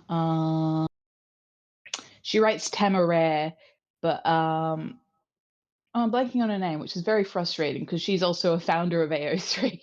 But she tries to Cassandra. keep those identities separate. Yeah, somebody mentioned Will Wheaton and Cassandra Clare, and yeah, 50 Shades is what I'm thinking of because 50 Shades was a fan fiction of Twilight. I got it backwards. Um, so What else did I want to bring up? And I sort of, I guess, what's another thing that I want to bring up? Let me flip through my notes. I sort of, I guess, want to also talk about in the ways that we don't realize that how broad vanished things have reached. mhm. What the mainstream thinks of as fandom, Yep. because the answer to that is a very specific kind of two very specific kinds of fans, either Big Bang Theory nerds or Mhm. groupie style fangirls. That is sort of Mhm. the dichotomy in the mainstream perspective, and I think that sort of clouded people's vision insofar as, like, if someone says, "Hey, you're this is, like, kind of odd fannish behavior you're applying to, this real life situation," people will then get defensive and be like, "No, I'm not acting like one of these guys from, like, say, The Big Bang Theory," or especially, "I'm not acting like a fangirl about this. What are you talking about?" And Mhm. I think that acknowledging that these are our mainstream perspectives, especially for people who are a bit more normie, who maybe don't have that connection to more fanish spaces, um, are like maybe struggling to engage with and realize. And like, it's hard not to blame them because, like, nerd culture in general has been very underground until like the last 20 years, right? The Yep. fact that the Big Bang culture is big there. Big Bang Theory as a show existed in general, it wouldn't have happened. Certainly wouldn't happen in the 80s, even though like the 80s you get like Revenge of the Nerds and stuff like that. Like that's the main like shaping mechanism for nerd culture. And only very recently has that included women, but it's in a very specific way and comes by way of historic band fandom like the Beatles and Elvis. Oh my god, this freaking dog. One sec, I need to open the door. This, okay, you can.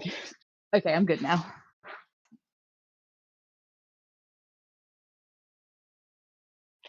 Um, I think something that again that I keep circling back to is this the moral righteousness of being the right kind of fan and how mm, that has then spilled back on how we talk about things that aren't fanish but people behave in a fanish way about them, like yeah. identity and politics and stuff like that, where it becomes like this weird, oh, I don't know what a good word for is, but like it's like inbreeding, you know? Um, Mm, or like maybe like a game of telephone where there's only two players. And it's just going back yeah, yeah. between like, and I guess it kind of comes where everything is flattened to feel like everything is just as important. So it's like it's just as important to, you know, vote Democrat as it is to like Korosami, you know?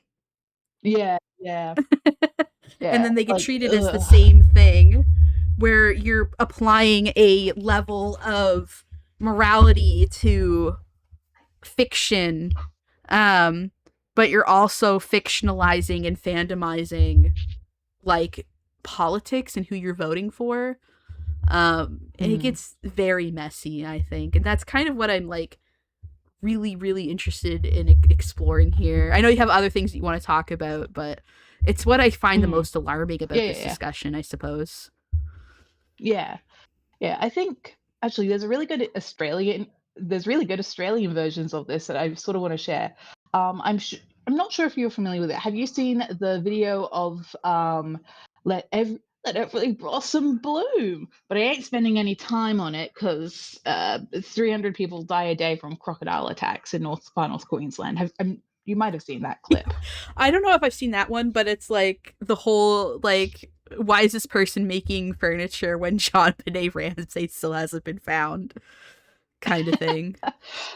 Yeah, so the man who said that is a guy called John Catter.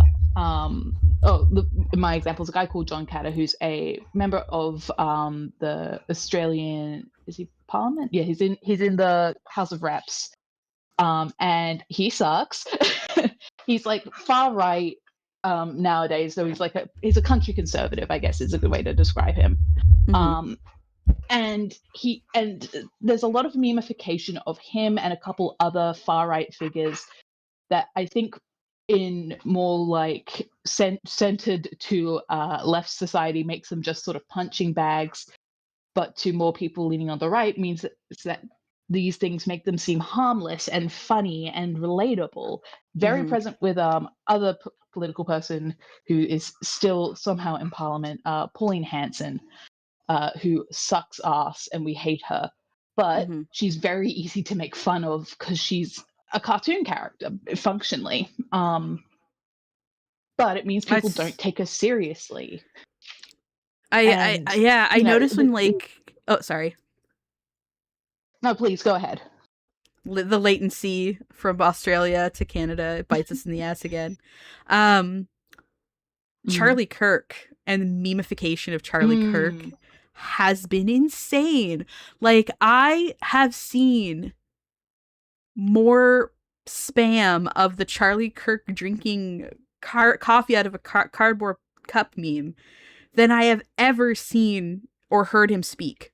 Like it's Mm. he's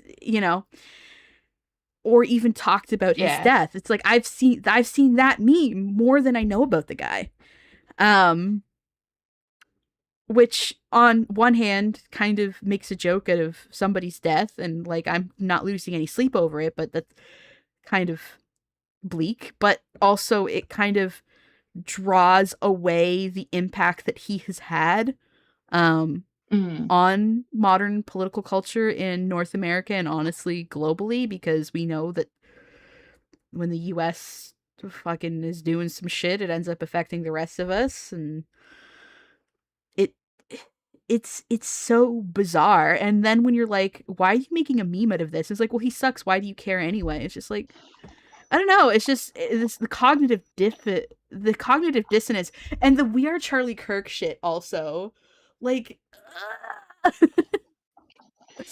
Yeah. it's The, crazy. the, it's fascinating and scary.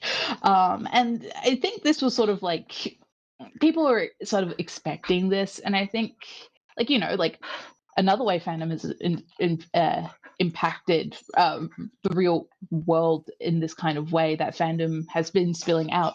Like, I would like Gamergate come Gamergate in Whoa, we're going general. I there. think sort of ugh, like Gamergate only works if there is a population of gamers that take that Mm-hmm. identity seriously, right? That take gaming as a fandom to be serious business. And, like, you know, I think it is. It's a very big industry in the world, and it's worth being, like, you know, being aware of what's going on in that space. But especially because in the mainstream media, they do not care about gamers, right? Like the mainstream perspective of a gamer is like a sweaty dork, for better or worse.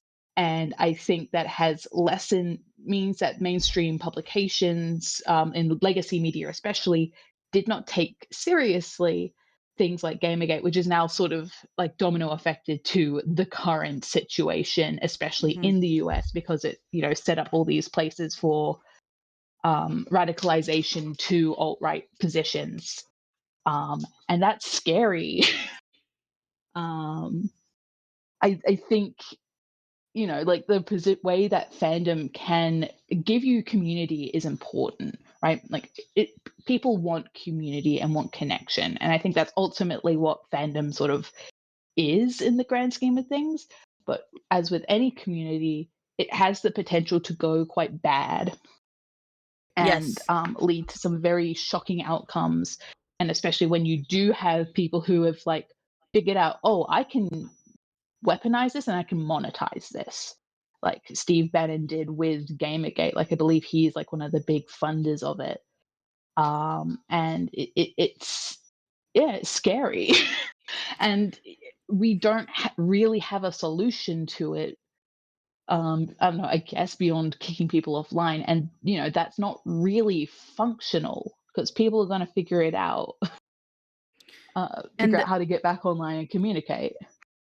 I think something interesting that kind of goes hand in hand with this is, especially with Gamergate, is you get people criticizing things that are done in relation to like a game they're playing or a book they're reading or a movie they're watching.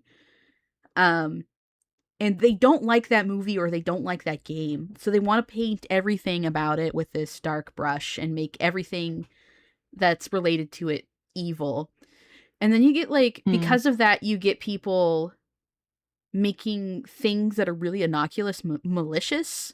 I'm not gonna, I don't want to draw attention to it too much, but who it was about, but there was like a review that I looked over where somebody made a big deal and put a lot of scorn towards a scene where a child was breastfeeding and made it seem like that scene being included in the book was creepy because they didn't like the book.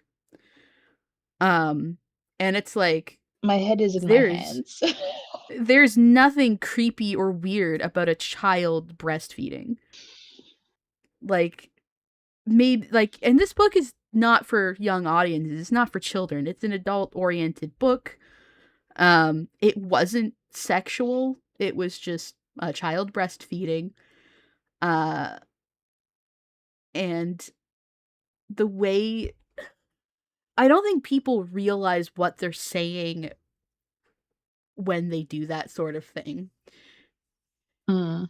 And then when they get those influences, and this is just one little thing, but like I'm sure that we've all had those instances of someone like, oh, this one character does this thing and I don't like this character, therefore thing is evil, and then anybody who does that thing is now evil and terrible and awful. um and in Gamergate, that thing was just literally being a woman that interacted with or made video games. Mhm. um like this is going a step beyond the pale of like being a woman that plays video games is now something that's suspicious because of Yeah. fandom, which is crazy. Yeah. Yeah. And like obviously a lot of this stuff is like about the interplay of like real politics and like communities, because like effectively everything is affected by like politics. Like you can't avoid it, and people Yeah. who say they are trying to sell you something. Um like you can't remove things from a political context, certainly not without a lot of kicking and screaming or being willfully ignorant. And like the idea that like the line that Gamergate is spread, that it's like it's about ethics and games journalism and whatever. And I'm like, okay, if you make that point about literally any other part of the gaming industry, you might have something there, but in this situation you're being incredibly fucking dumb. What are you doing? uh and like that's shaped so much of online discourse for the last forever, for the last what, over a decade.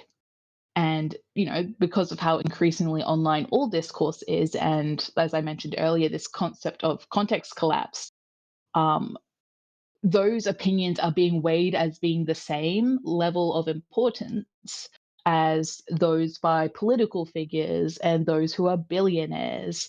And you can't tell, and especially in the very current media landscape, you can't really tell the difference between those two on many different platforms. And I don't think people want to tell the difference anymore, to an extent, which is sad and really proves that people aren't using those critical thinking skills. Because part of being having media literacy is being able to see what a good source is, or a good or someone who's reliable when talking about XYZ. And I don't think anyone's immune from this either, right? Like I, on my Tumblr blog, talk about Australian politics as well as fandom stuff, because it's my blog and I decide the rules. But I would hope that people who look at my blog are able to like rule whether they think my posts are worth reblogging, if they think I'm a trustworthy source or whatever. Um, and like that's been pretty front of mind lately, just due to some real world events that I felt compelled to post about. I mean, if we want to get a little bit personal with that, like I think that I, have my personal experiences with that here on this channel of Mm. basically being an anti-fan of someone, um, I think, as I can swallow my pride and say that, to the point that I was making friends out of that. And I didn't really end up having a lot in common with those people, and their friendships that fell apart. And like, not all of the people that I met there were the greatest people, but, and I've made a video about this. I didn't call it like fannish culture, but it's on my channel. It's called what did I call it? It was the YouTube death spiral, where you get so swept up. I think the anti culture, especially, you get so swept up in it that it can take over, and it can become the only thing that you talk about. And when that fandom, quote unquote, dies, you start looking for the next one. To get to repeat those same feelings. And I think that that's pervaded a lot of online spaces. It gets really freaking intense, I think, and Yeah. Yeah. yeah. Yeah. I think part of it is that, like, frustration and stuff, like, it's certainly an emotion that sort of builds upon itself in a way that, like, it's Mhm. harder to do that with emotions that we see as more positive, I guess. And, like, a Yes. lot of that is like cultural. I will say too. It's why I try and not use like moralizing language for this stuff, because I don't think it helps in the discussion, because, like, spite has always been a great motivator for good art. Um and has, especially in fan niche spaces, been the reason that we get some really good fan work. Um that's why we get good essays. It's why we get good, um, fan art and fanfic. And I think that's worth acknowledging. And, to my original point of, we need to acknowledge that, like, it's not at all sunshine and rainbows that make you involved in fandom. Um, Yeah, there's what nothing else do I wrong have? with being critical, and I would say that it's even important. Exactly. But I think at a certain extent, you need to learn when to let go as well. Yeah. Yeah. And that can be very difficult in the heat of, in what is to an extent the heat of the moment. It's always good when someone has that moment of realizing what's going on, I think, and it's good to encourage that. Um, what else did I want to bring up? Right. Um, I sort of wanted to bring up one more thing, a couple other things actually, but, like, one thing that's, like, directly impacted me, and I did see someone mention something sort of related to it in the comments. So, in 2015-16, I was in BVS fandom. I really enjoyed that movie, and I will not defend myself for this.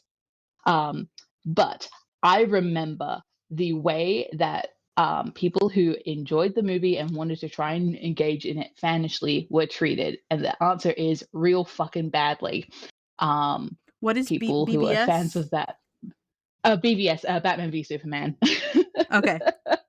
Oh yeah, no, uh, I also remembered that, because the I did horrors. kind of like the movie, and it was Mm, really annoying. It was really annoying. yeah, yeah. The consistent framing, the framing I remember at least, was that, and this was, to be fair, the most extreme version that I saw, but it is the one that sticks with you because it impacts you so much, right? Like, I'm not going to act like I'm necessarily the most reliable narrator in the world here, but what impacted me the most was being people saying, "You are a fascist for enjoying the movie," which feels very insane because that's not how that fucking works. First and foremost, and um, Or like, and even just as like, innocuous as ugh, like, if you like Zack Snyder, then you're a mm, Zack Snyder fanboy, and exactly. they had like, there's a very specific image of a Zack Snyder fanboy, and it's just like, Yes. I don't know, I don't think it was that deep. Mm. it wasn't. And like, at least in my space when I was in that fandom, it was very queer. A lot of women I was interacting with in that space. Um, a lot of people of color in the space I was in, at least. And like, ultimately it is about your spaces, like the enclaves you make. And it's not, like we are never going, I'm not going to know Scotsman and say that no one was an asshole and being weird and fashy about it. There definitely were people, but I think to act like it is solely an issue of one fandom when it is perhaps a broader social issue in many different parts of culture is perhaps missing the forest for the trees. And I think people want scapegoats. And this brings me to a Tumblr post I saw a couple of days ago Do you have a that link to it I didn't. that I can? Oh, I might have to dig it up. But it was essentially a post going. Do I still have the search term for it now? But it was essentially going coffee shop AUs are indicators of the rising wave of fascism, which is an insane perspective to have. I mean, I'm not a big fan of coffee shop IUs because I think they're boring, but like to say that they're an indicator of fascism is crazy to me. Because the thing they were trying to do was bring it up as like, oh, this is like a neo-pastoralism movement. Pastoralism is sort of like, for those who don't know, this like idolization of like working, quote unquote, working class things. Marie Antoinette was very much known for like dressing up as a peasant and pretending to be one before the thing happened that we all know happened to her, and that being a point of critique of her. Where is that post? It cleared my search terms for it, so I do have to refund Don't it worry, through but if you Tumblr, and can't I didn't find take it, screenshots. if you can't find it, don't worry about it. But yes, Okay. yeah. And like, people were trying to justify it. And like, to me, it proves that people just straight up aren't engaging with historic fandom. Fluff and fluff fic have always existed, and it's been about at the same rate consistently. I would argue, in fact, that coffee shop AUs are far less common now than they were like 5 years ago. They are super not in the zeitgeist. People are using it because it's a very good rhetorical thing for like light and fluffy slice of life stuff. Like, I think I did like a quick um, look on AO3 at the stats for it, and like coffee shops are not even in the top 10 of coffee shop AUs are Wow. filed under the alternate universe tag Wow. as like the sub tag, and it's not in the top 10. The top ones are like No Powers, I think, and I think that's the Canon same Divergence. thing, They're the though. two big. I think No Yeah. Powers and like Slice of Life, that's the because now Coffee Shop AU kind of has like a stink on it, but like the No Powers Mm, Slice of Life thing, that's the same thing. They're just that's fair. That's not fair. at coffee shops. Well, I guess in this post especially, they like bring up like the mechanics of like, oh well, if there's a coffee shop, the coffee shop AU isn't talking about like the labor involved in running a coffee shop, all that kind of stuff. So like Oh to my me, the god. specifics of coffee shop AU was important, but I get your point Yeah, oh yeah, no, as I get well. what you mean. I think that this person, it's just more of like it's not that deep because I think the coffee shop AU was just supposed to facilitate a meet cute. Like that was the goal of it. I don't think it was to have the buyer consumer versus worker Mm, versus I don't think that was the goal of it. We talk about how context is mm, important, and I think that's something that's very yeah. important to the context. It was just a way to facilitate a meet cute. But Yeah. I think honestly, a lot of it comes to the fact that a lot of fan fiction is romance fiction, or mm, certainly engaging in that genre mode, and people don't realize this. And this is like a broad thing that people don't really understand how romance as a genre kind of works. And to an extent, I think that's why there's this whole, I won't call it a moral panic necessarily, but this whole brouhaha about romantasy at the moment, when it is literally just flavor of the month. It will go away in like 2, 3 years. I promise. If it doesn't, I'll eat a hat. but like it's gonna go away. It is a micro trend. um, yeah, it's like that, but like that's to an extent beside the point. But like I think there's also something to be said about how um the things that like it's the whole thing of like people critique the things that women like, and how we engage with that has to be like careful, because like I do think there's stuff worth critiquing in romantasy, but it does feel like a lot of it is very pointed in like two specific directions of like it being bad because women like books with sexy things in it, which is rote and always the discourse around romance, or the where is my fantasy going that is by and for men. And the answer to that is it's always been there. Just read older books. You don't have to get a new book. But people are, I think, certainly trying to start culture wars based on it, and it's tiring. I'm so tired. Me too.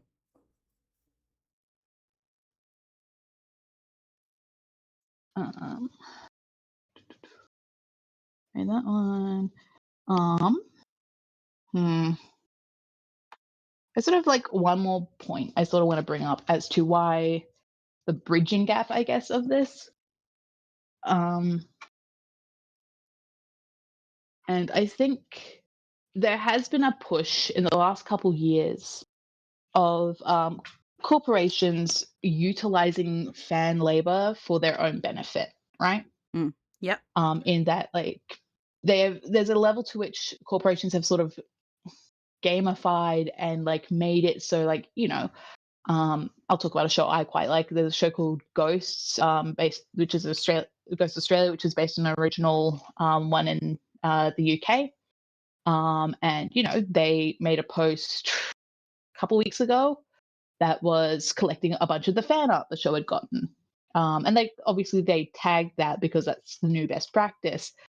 But like they made that post, they're taking advantage of fan labor and making it content for them, right? And that's just like a tiny microcosm of how that's sort of been functioning in the interplay between fannish spaces and corporate spaces for a while. And I don't know, it's something I've been like sort of watching, and like I'm not a fan artist, so I can't speak to how that feels from the personal perspective.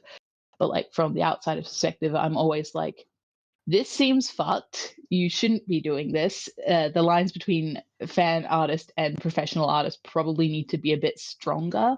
I understand why it's not, because like you can use fan art in like portfolios as an example of your work.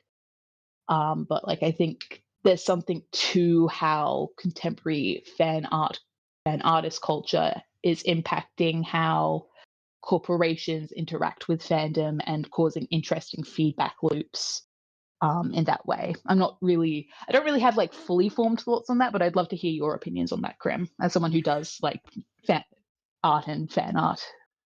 Well, I've got a couple different opinions of it. The thing is that this isn't new. I remember, and Mm, sorry to invoke her name, Patui, but I remember in a couple of the editions of the Harry Potter book that were released, that there was actually fan letters in the books that were at the mm, end, and it was like this big exciting thing that you got to write in. Um, and there was like some other like little books that had like at the end of the book you had like some fan art submissions and like letters from fans, and that was really cool. And I think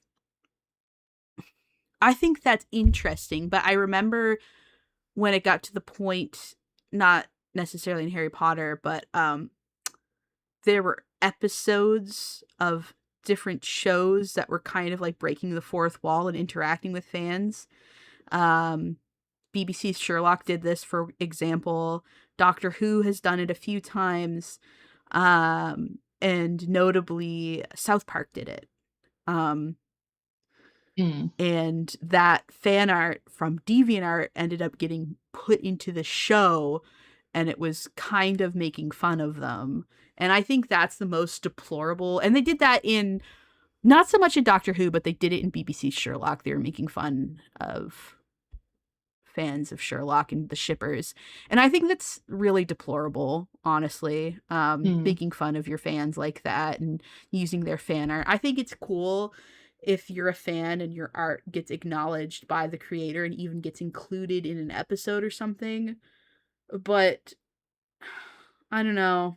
If I turned on like my favorite show and I found out that a piece of my fan art made it into an episode or something, I think I'd have some really mixed feelings about it. And it depends on how they treated it. Like if they're making fun of it, I would be very upset because there's my fan art that I made for the show getting immortalized as a fucking laughing stock. Um, Oh, actually, interestingly enough, I made fan art for Adore Delano, who was a contestant on RuPaul's Drag Race, and she saw it and she acknowledged it and she liked it, and that was a really Hmm. cool feeling. I think if she had gone on to like print that piece of art out and put it on a shirt and wear it on Drag Race, I don't know. Like I Yeah. had like tagged her in it and sent it to her, so that would have, I mean, like maybe I would have been touched, but if like she hadn't said like if she hadn't acknowledged or credited where she got it, I think that would have sucked a lot for me. But it was still really cool for Mm. her to see that art and like that art enough to say something to me. um but I think it's complicated, you know. Oh, 100%. Yeah. um I totally agree with that. Yeah, and I think it's something that doesn't really happen with like fic writers as much. It does happen. I watch Taskmaster and they reference AO3 fics a bunch during the banter sections because there's a very specific shipping culture there. But it's like kayfabe and weird. I shan't get into I it too much, but like there has been a persistent effort in that fandom to like lock fix or like be like, hey Alex, don't read this. He doesn't listen, and admittedly, but like because he's actively going out. There's a like I guess three things. There's like being sent something and receiving it well. There is seeking out something and receiving it well, and then there's seeking out something and not receiving it well at all. And I think that mhm. last one is the most line crossing between like there's no mediation between fan and creator at that point. It is just this conversation that I think shouldn't be happening, I guess. I don't know. Yeah. And then, well, then you've got YouTubers, right? Where Mm, my career, the money that I make is in my livelihood is based on how I interact with fans. So it has yeah. created a very different kind. I still get uncomfortable calling my audience my fans. That feels icky Mm, to me. I don't like that. I try to use audience. There's one or two times where I've called like my audience my fans. I'm like, no, yuck, disgusting. I don't want to do that again. Makes me mm, feel gross. yeah. But I think maybe that's a little bit problematic of me because like even though I'm a small creator, um there are like over 2,000 of y'all at this point. And that's not nothing. So I think that like me wanting to remain that hashtag relatable guy, that is just one of, I'm just like you. I think that as I get bigger, it's like I've gotta I've got to kind of recognize that there's a potential to be parasocial and that maybe I don't need to Mm, see everything that's said about me or whatever or what have you, because I've seen some things that have made me uncomfortable. Um, mm, and I would like to, if I may interrupt briefly, not really, I guess I'm please. not really interrupting, but You're one good. moment. You're good. Uh, I'm gonna share a little video. And I've shared it a couple times, wanting people to watch it. Um, let me see. I think I definitely put it on my Tumblr, so let me like scroll through there and grab it. And I've posted it a few times and reblogged it a few times, I should say, because it's like this is something that's really important to me. So I'm gonna make you all watch it right now. I'll even share my screen with Max so she can watch it live. Here it is. A considerations for Mac. I didn't do that when I was talking about the Chris Fleming video, but it's fine.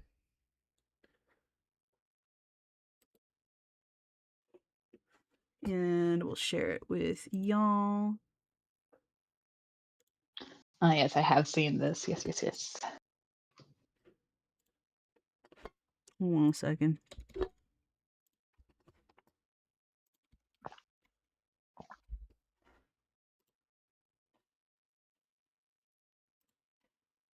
Hold on. I just want to make sure that I've got my ducks in a row before I start playing it. All good.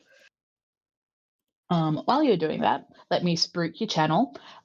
Please, if you are not following Krim already, please hit that like and subscribe button. And if you want to, please feel free to join the Discord. After this, I will post photos of my dog who interrupted this call so rudely because she loves me so much but doesn't understand what a headphone is. All right, I think I got it ready. Here we go. This is by Hank Green, who is amazing. If you're probably following him already, but let's watch this video together. Hello. I feel like I'm a good person to talk on this because I see it from a lot of angles. And this video is being inspired by a specific incident, but I have separated its upload from its recording so that you cannot connect it to that incident, because this isn't about one incident. It's about a pattern that is caused by phenomena in the world. And that phenomenon involves a bunch of different things. It involves a person who is just a person, but who also has an increased level of influence and status because of the work that they have done, oftentimes in order to intentionally increase their influence and status. And it involves their relationship with the people who perceive them, and also the press, which is a thing that still exists. I'm sorry, the press. You're doing your best. It's hard out here. And that does seem like a good time to say that this video is brought to you by Ground News. Ground News. Damn it. Hold on, we'll skip through the ad.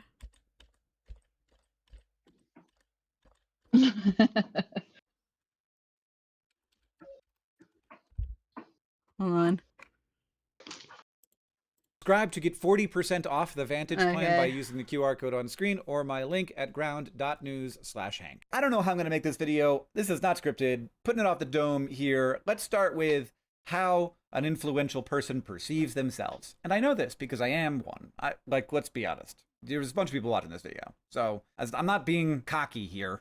This is the situation. So let's start with how the influential person perceives themselves, which is that they perceive themselves as a person, especially initially, especially in the very early stages, and especially, I think, to some extent with online media success, because it does not come with all the same infrastructure as traditional media success, and that infrastructure built up over many decades in terms of, you know, the people that you could hire to help manage it for you, and also the level of resources that you have to help manage it for you. Regardless, the influential person, whether that is a CEO of a tech company or a celebrity or an influencer, they think, I'm just a person who got lucky. I'm just a nerd who built an app. I'm just a guy who makes YouTube videos. And we all, of course, see ourselves through very rosy lenses, I think, for the most part. Like, even people who have lots of negative self-talk, they also have ways where they see themselves in a kind light. You know, it's like, there's reasons why I'm in this place. Regardless, the stories that we tell ourselves are pretty true.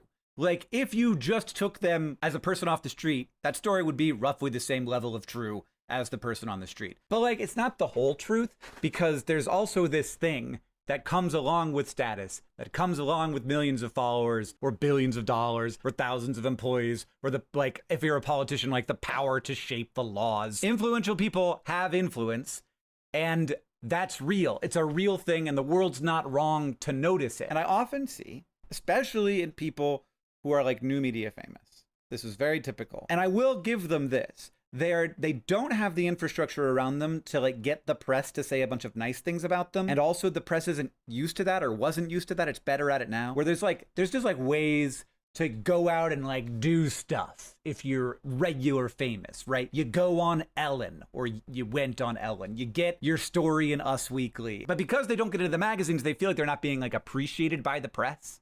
Feel like they're not being appreciated by the systems of people talking about you. And because we're all caught up in our own brains about how, like, you know, we understand really deeply the individual work that individuals do and the sort of corners that we occupy, and we don't necessarily understand like what's going on in other parts of, you know, fame and celebrity, which is all over the place and very distributed and fractured now. But they kind of want to be seen as a normal person who has influence. That's the best case scenario. Like, that's the balance you want. Like, I'm a normal person who makes mistakes, but I have influence and I'm going to use that. But you don't get that. You don't get it to have it be that way. Like, you want to keep the benefits of all of the attention and the opportunities and the status and the money without accepting the responsibilities and scrutiny that comes along with that. It comes along with scrutiny. And some of that is jealousy. Absolutely. Like, you know that because if you're watching, you're jealous of people. I know I am. I get jealous of people. I specifically I don't get jealous of people who I think are doing the job well.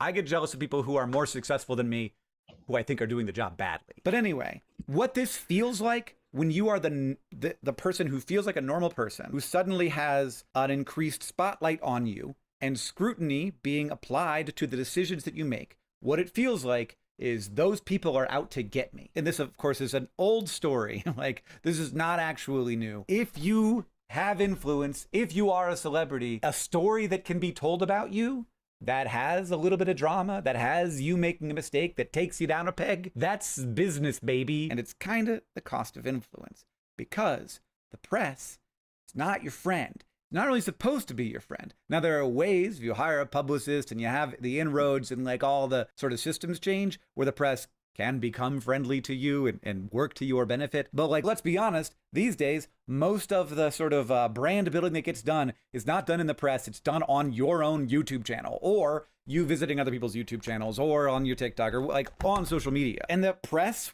can seem like an enemy, because they do want clicks. They want to sell the papes. They want to sell papers, baby, even if the papers aren't made of paper anymore. The coverage absolutely can be unfair.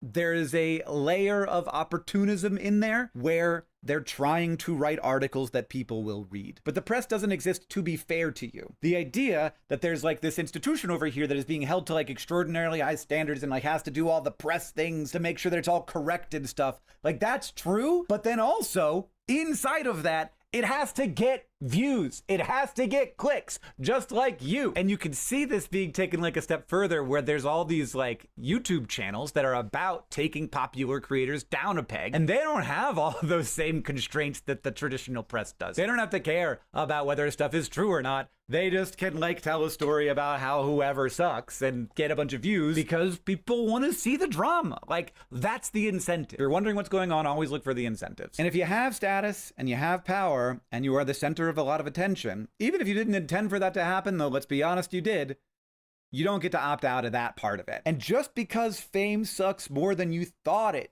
would doesn't mean that this isn't just sort of a function of how it works. It's fine to talk about how it's unfair, but recognize that you are also the media. Like, if the media is coming at you and you're like, goddamn media, and then you're coming back to the media and you're like, haha, media, you suck. We're media-ing together. Everybody in this is the media. You're the media too. It's 2025. Mainstream media is podcasts. Mainstream media is YouTube.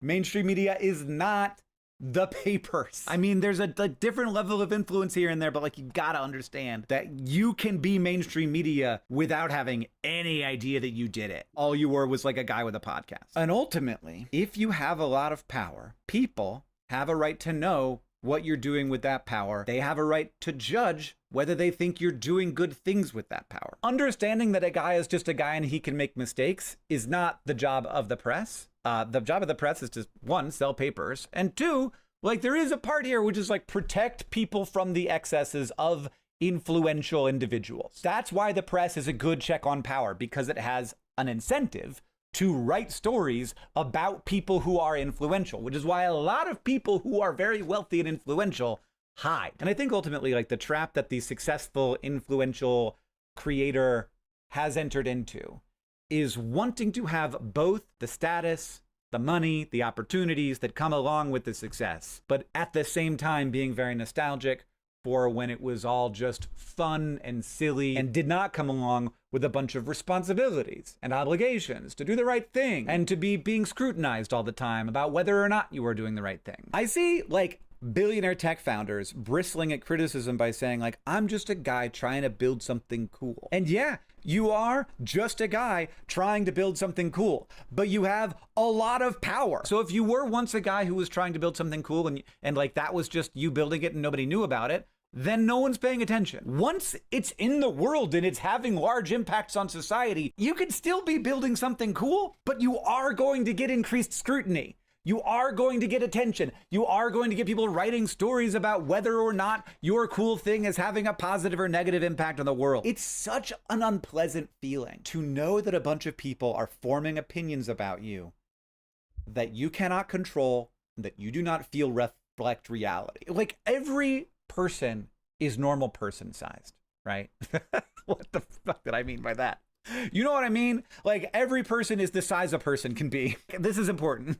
So every person is the size a person can be. And so if you like have a bunch of people walking around, we're all sort of like within, 10 feet of each other. Let's just say that I get the max, like nothing more than 10 feet of each other. That's how big we are, even babies.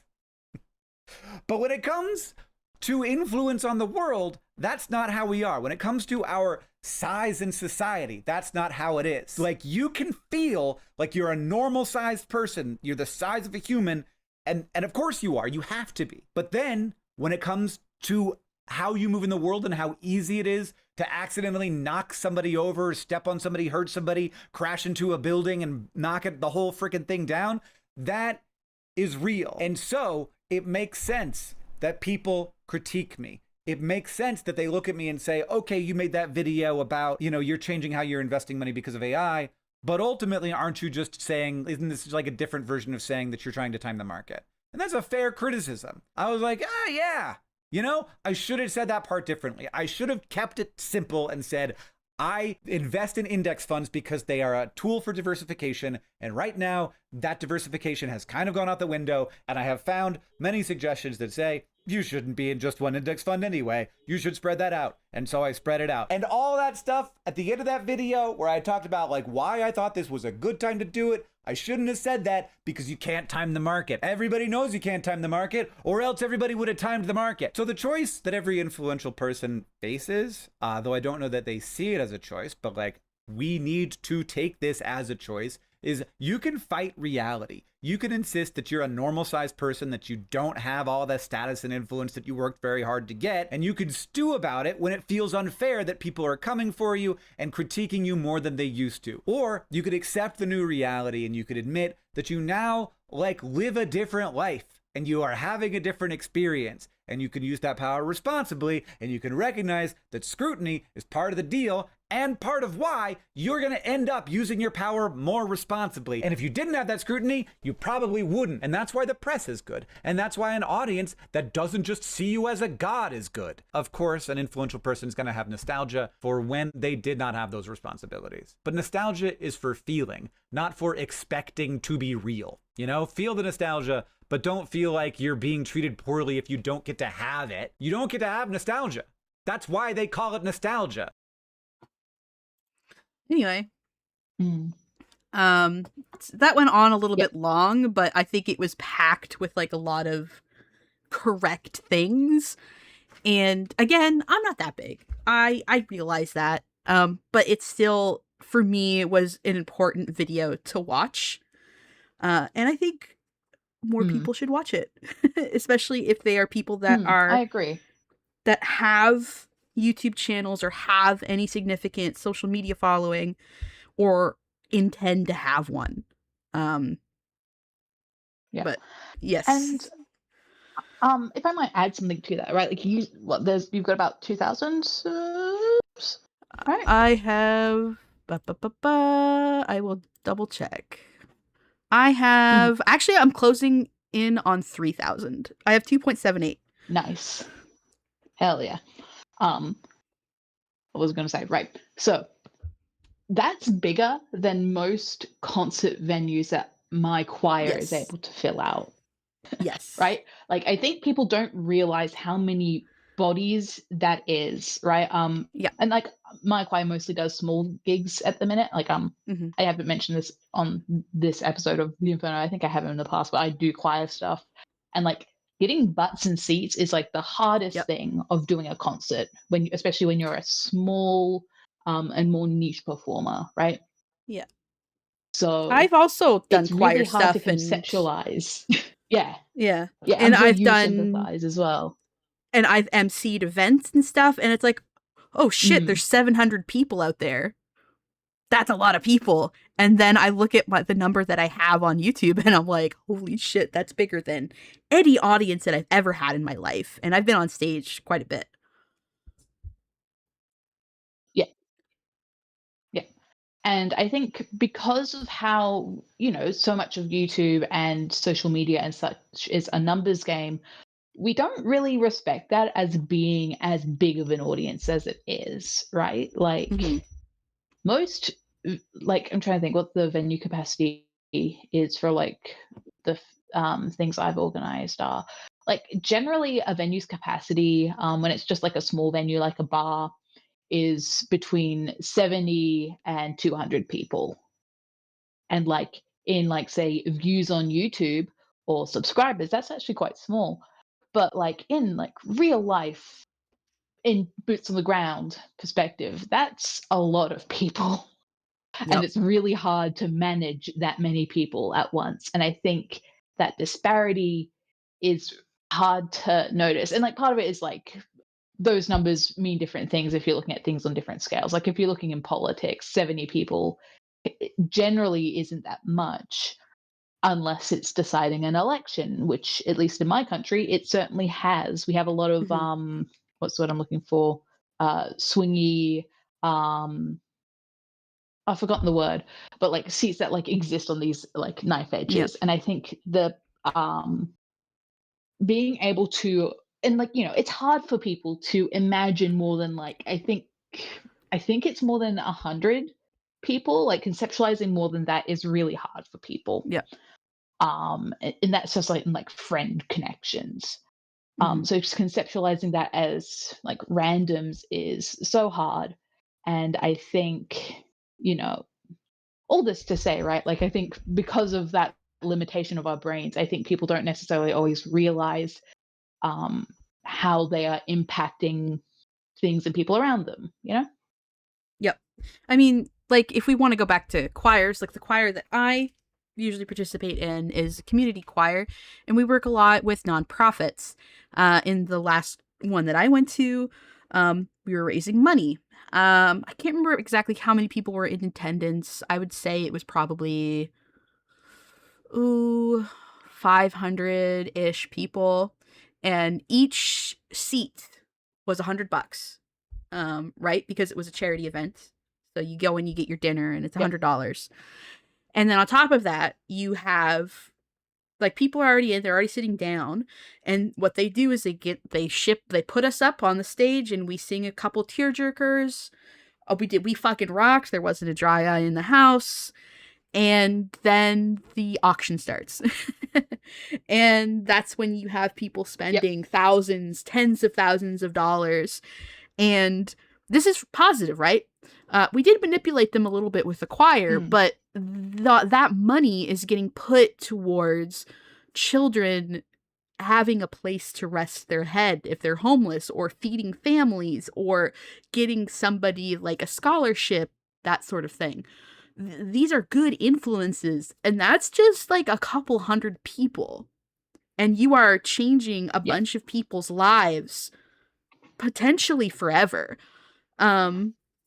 So again, I know it's just a YouTube channel, but just being connected to nonprofits and performance and being on stage and seeing that number and knowing what it means.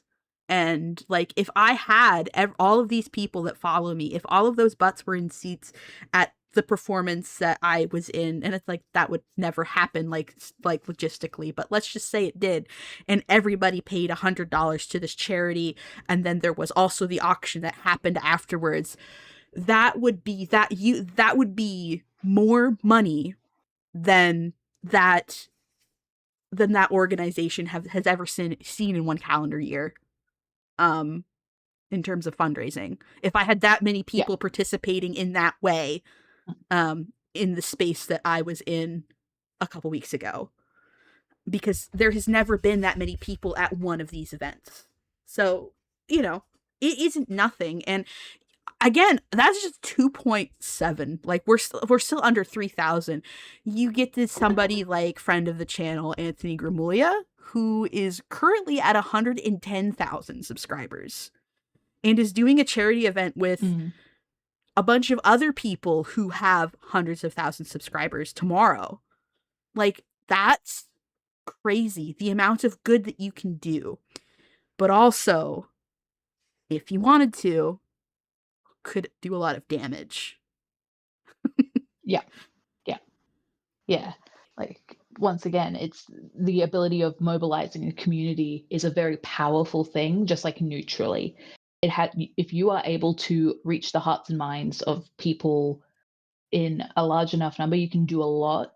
And, whether you choose to use that influence, to be mindful of that influence, is an important choice. And I think, because of the ways that we struggle to conceptualize those numbers, especially when people don't have any training in like a physical art space, where they like had never had a huge audience, I think there's a lot of us struggle to like see that, right? Like, for example, like most clubs of like social clubs of over a certain number of people, you kind of have to incorporate, because you are starting to deal with such large amounts of money with like membership and stuff, that you need to have a bit of oversight, because otherwise you are going to get embezzled if someone decides to be a bad actor, if they're a treasurer. And I think, that's why we see so many fandom scams happen, right? Like, it's why zines, I think, as much good as they can do, have this very strong potential and history of people just running and taking the money.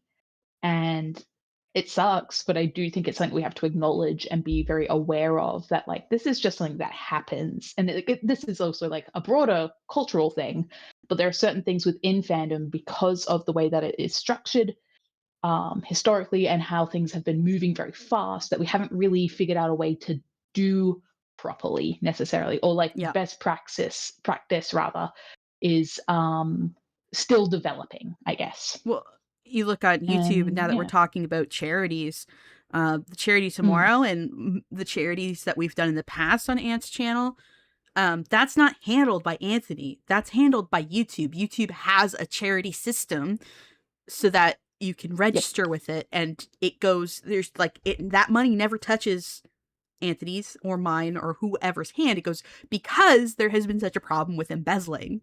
So it's like, we'll just set it up so that we know that it's going directly to the charity that we're sponsoring.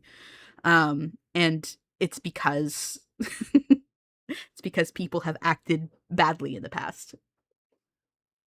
Yes. Yeah.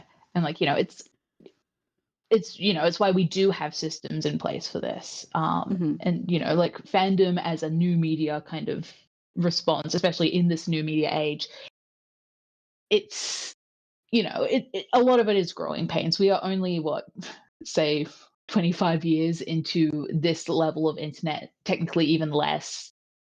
Things are changing rapidly. Legislation has not kept up with it, like factually.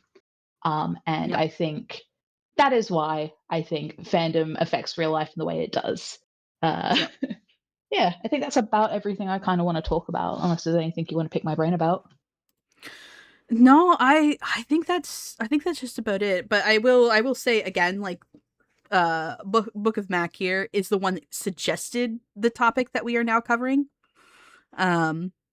So I do want to say thank you so much for the suggestion. I have been, it's gotten harder the further I go on to find topics that I actually want to talk about, which is why, like, I'm going to be honest, a lot of the content creation on this channel has slowed down so much. So I really appreciate the suggestion. No worries. Thank you for taking it up. Like, I figured it was something that you had thoughts on because we've sort of been having discussions about it in the Discord, and I figured that there's a lot of people who sort of want to have this discussion, and I think basically everyone on the Discord is pretty chill and understands like the bones of this, but it's always good to have that verbal discussion and bounce it off other people. Yep, absolutely. All right. Well, thank you so much. You have any like personal projects or anything or a blog to plug? Like I'm on Tumblr. I have been what have I been blogging about lately? Just sort of been a bit generic. It's summer and it's been getting hot. Apparently, Christmas Day is due for 40 degrees Celsius, which is like Ooh. 100 Fahrenheit, 100 plus. I don't know Fahrenheit off the top of my head. It's gonna be Yeah, gross. So I'm a if you, Celsius I'm boy not posting too, that so you're much. good. Yeah. I know that we have a lot of people who use annoying freedom units, so I have to be precise. Yeah. And I say all this to say I'm not posting super that much because it's hot and gross. My brain's not working. Today is actually pretty good though. And what else have I been? And I've sort of been talking a bit about some of the stuff happening in Australia lately. I don't want to end this on a downer, so I won't. But if people are curious about like any of that, please hit me up. I always enjoy talking about silly Australian politics stuff or like serious Australian politics stuff. Enjoy is maybe a strong word, but regardless. And yeah, please come in the Discord. I will be posting photos of my dog. Subscribe to Grim, and my blog is just Book of Mac on Tumblr. Same username. All right. Well, thank you so much, and I'll see you around. Have a good one. Bye.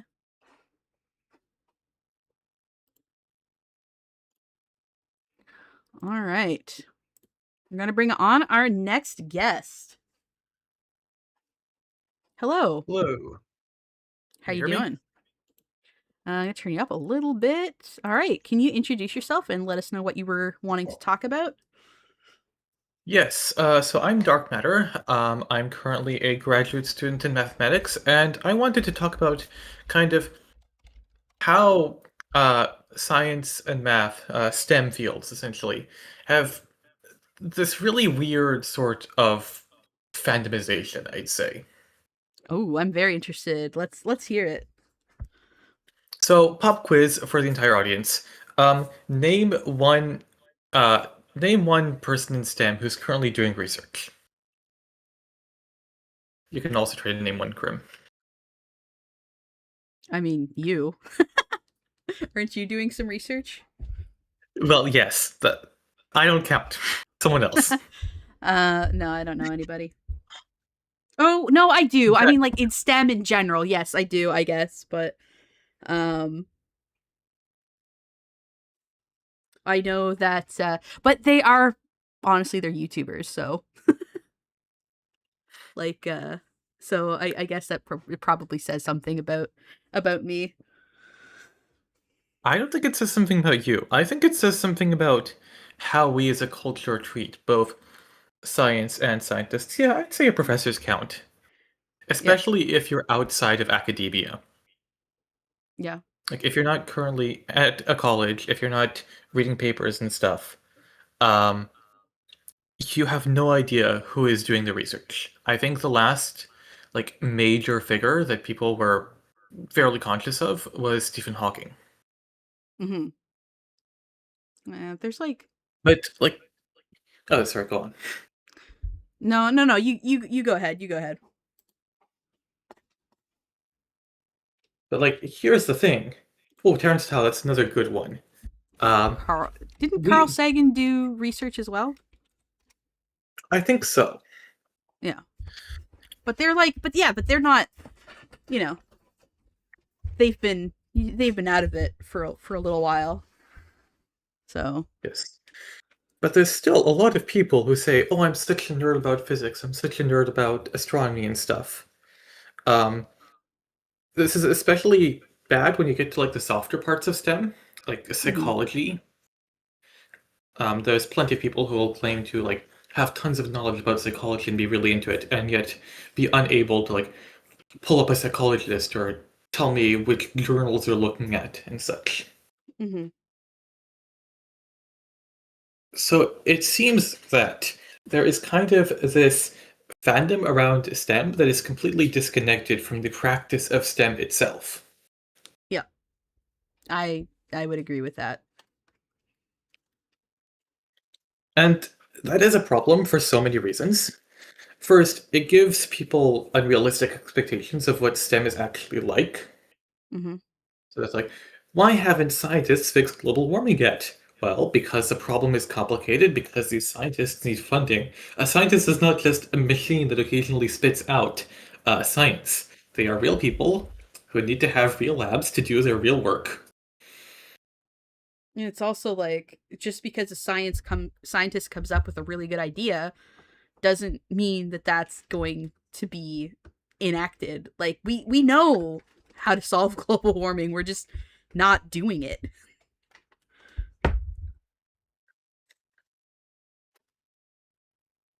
Yeah, that and even when a result is published, it usually takes a few years to Mm-hmm. filter from the publishing down to the general audience. Yeah. Like, one of my favorite channels is Guts at Gibbon, aka Erica, who is like a PhD candidate and is doing research and going on digs. And she's, working on her doctorate, I think, for human paleontology, I think her doctorate is in. And a lot of her channel is talking about like what's being discussed in journals and like new research, but like you hear her talk about new research, it's like, oh yeah, it was discovered in like 1998, and it's like, why are we just hearing about it now? And it's like, because there's a process. Not only that, there was something actually interesting that she mentioned, and I can't remember which journal it was. I don't want to like say a journal and then be wrong, but uh where they've changed how they do the peer review, where you're allowed to publish the paper and then without getting peer reviewed, and then the peer reviews come after and are added as an addendum, but it's never really taken down. And it's like they're saying it's in the interest of dialogue, but what that has resulted in is the whole situation with Homo naledi.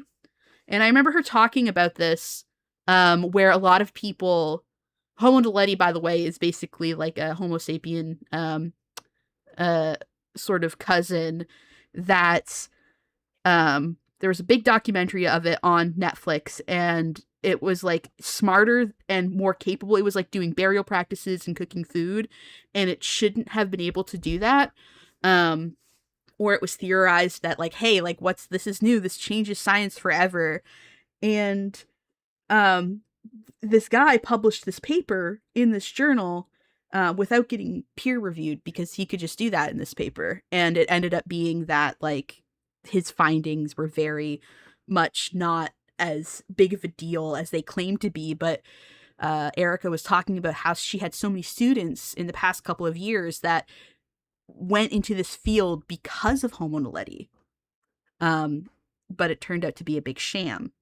So I don't know, that's interesting. Sorry if I went on a bit of a tangent there. I just, No, I think that is kind of part of my point. Also, Sparrow says that he wants to contribute. Should we bring him on? Sure. If you're down for that. This is your Yeah. topic, so. Well, I'm kind of improvising, so I think just having a dialogue about like the disconnect between academia and the general public is important. Mm-hmm. I think it's all partially because if you're familiar with journals, specifically pop science journals when someone filters the knowledge to the public and misconstrue honestly, at least in my field, misconstrue the papers that they are reading, like, completely. Mm-hmm. I can bring up an example. I don't have a link to it, but this is by memory, and it makes me mad still. So do you remember the Canadian wildfires Mm-hmm. a year ago or so? Yeah, because part of my city had to be evacuated, but yeah, go ahead. I know, it's rhetorical. Are you familiar, Dark Matter? I vaguely. Okay, so the sky was orange when I was at. It was that bad. But there was a journal, the pop sci. First I saw the pop sci article. I was sent it, and it said something akin to um the trees are no longer taking up more carbon than they are uh emitting carbon. So Or emitting oxygen, emitting you mean? oxygen. Yes, Yeah. sorry, emitting oxygen. And I read the whole article. It did not acknowledge it was temporary. One, and two, it did not acknowledge that it was specifically during the peak of the Canadian wildfires. And it's like you wonder if if there's going to be a net negative carbon emission due to a wildfire, and a wildfire that wasn't controlled at the time, and was honestly so awful you could see it from New York. Yep. Yeah. And these pop sci articles constantly take make mountain out of molehills where they are uh when it's not necessary, one, or make molehills out of mountains. Like genuinely, it's frustrating to see such such such uh not Ignorance. not ignorance, such such a twisting of the and misunderstanding of basic science. And it's like I'm sure these science journalists had bachelors, but like scientific journalists have bachelors of some sort, but like, come on. I You mean, can read an article carefully. I've You did it in interacted class. I've interacted with people that have a bachelor's in psychology, and they are some of not all of them obviously, but I had a boss that had a bachelor's in psychology and was getting basic things wrong, or we were in a classroom setting and Mhm. he was the head of the program, Mhm. and explaining to him that, like, okay, I have no problem working with kids with special needs, kids that have ADHD and autism, etc., etc., but if you let them come to your office whenever there's like a little hiccup, and there's like 5 kids in my classroom of 20, um and they're all running to your office every time something goes wrong, that's not going to build a rapport with them. They're not going to trust me. Like, it was not only that, but I can't split my attention between all of the kids that are behaving and the one who isn't. Because if I do that, what happens if another kid misbehaves? All of a sudden, Yeah. I'm being pulled in all of these directions. And like, a lot of the way that he ran that program was very self-serving. And it was to Mhm. fuel his narcissism and to make him feel good about his relationship with these kids. And it had nothing to do with what worked well for us in those classrooms. And there was 4 or 5 different rooms, and he was, and like, again, this is the guy with a bachelor who should know better. But I would say, in a similar vein to He what doesn't you're have a talking. master's in education? No, it 'Cause could because it was an after school program. oh, okay, there we But we go. were still like it was still set up like a classroom setting. Um, I see, okay. 'Cause and my mom, she teaches in special education specifically for not for multiple students, like, mhm, one at a time, and, like, a lot of the times, like, if my mom's boss just started barging in and not trusting her for her work and what she does, I think things would be a lot harder for her, especially with her rapport with the students. yep, Because like some other students like have things like cerebral palsy and it's harder to teach them, but some of them have like the autism rage, and it's yep. like you have to have a good trust with people with autism, especially with people who have anger issues because of that Yeah. autism. I actually have an experience where one of the young boys that had some anger problems, and I don't know exactly what the full diagnosis was. It's also something that frustrates me is that, like, we're asked to work with these kids. And because I'm not a teacher technically, because I'm just an employee of this after school program, it is Mhm. not disclosed what challenges these kids have. And so I'm sitting there chatting with this kid, and then on what to me looked like the turn of a dime, he turns to me, and this is like a kid that's like 8 years old. So he's small, but he's not like that weak. He grabs my face on my cheek and my chin and then just pinches as hard as he possibly can. And it freaking hurt. And there is an God, issue I'm with this sorry, kid man. for, I mean, like, ultimately it was shocking, and I did go home that day early, but this kid was never removed from the program. He was, and it was not just me who got hurt, it was other students. It was other Jesus. kids, and was put in a position where I had to stand between him and another kid. And he was like, oh, well, you don't put yourself in a situation where you're going to get hurt. I'm not going to sit there and let this child beat the crap out of somebody. And this is getting a little bit away from STEM, but like, Mhm. It's in education, which is related. yeah, And and also because, like, again, my boss had a degree in psychology, but it was a bachelor's. And at that level, what you're doing with your degree isn't really, it's not, I don't want to I sound too much like uh a bitch. You don't really have much authority. You now have the skills to go research psychology and learn more about psychology, but you yeah, don't. I want to get into research too. Yeah, It's but just like baffling. you don't have the skills, and you don't have the knowledge, I think, to run a program based on your knowledge of psychology. You know what I mean? Yeah, I agree. I agree. And well, for me, it's environmental studies. But I think I'm eloquent enough on the subject that I could explain it to the layman's without them getting scared. And from what I've observed from PopSci, that most of the time people completely misunderstand the subject that they Mhm. are so educated in, and it just baffles me that It a lot of becomes a people just don't know their own subject.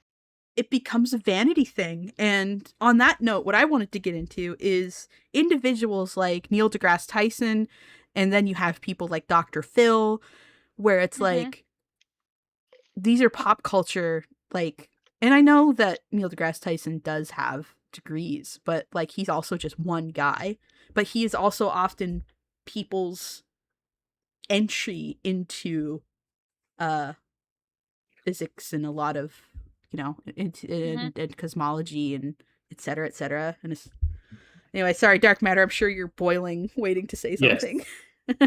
Well, I have several things to say, and I'm glad you brought up Neil deGrasse Tyson, and, like, I guess pop physics in general, because I have so many problems with the way physics in particular is handled in pop science. Mostly because physics is one of my areas of expertise. I did enough research on it in to write a paper at least. I have taken multiple physics courses. I don't have a degree, but I have done research in it.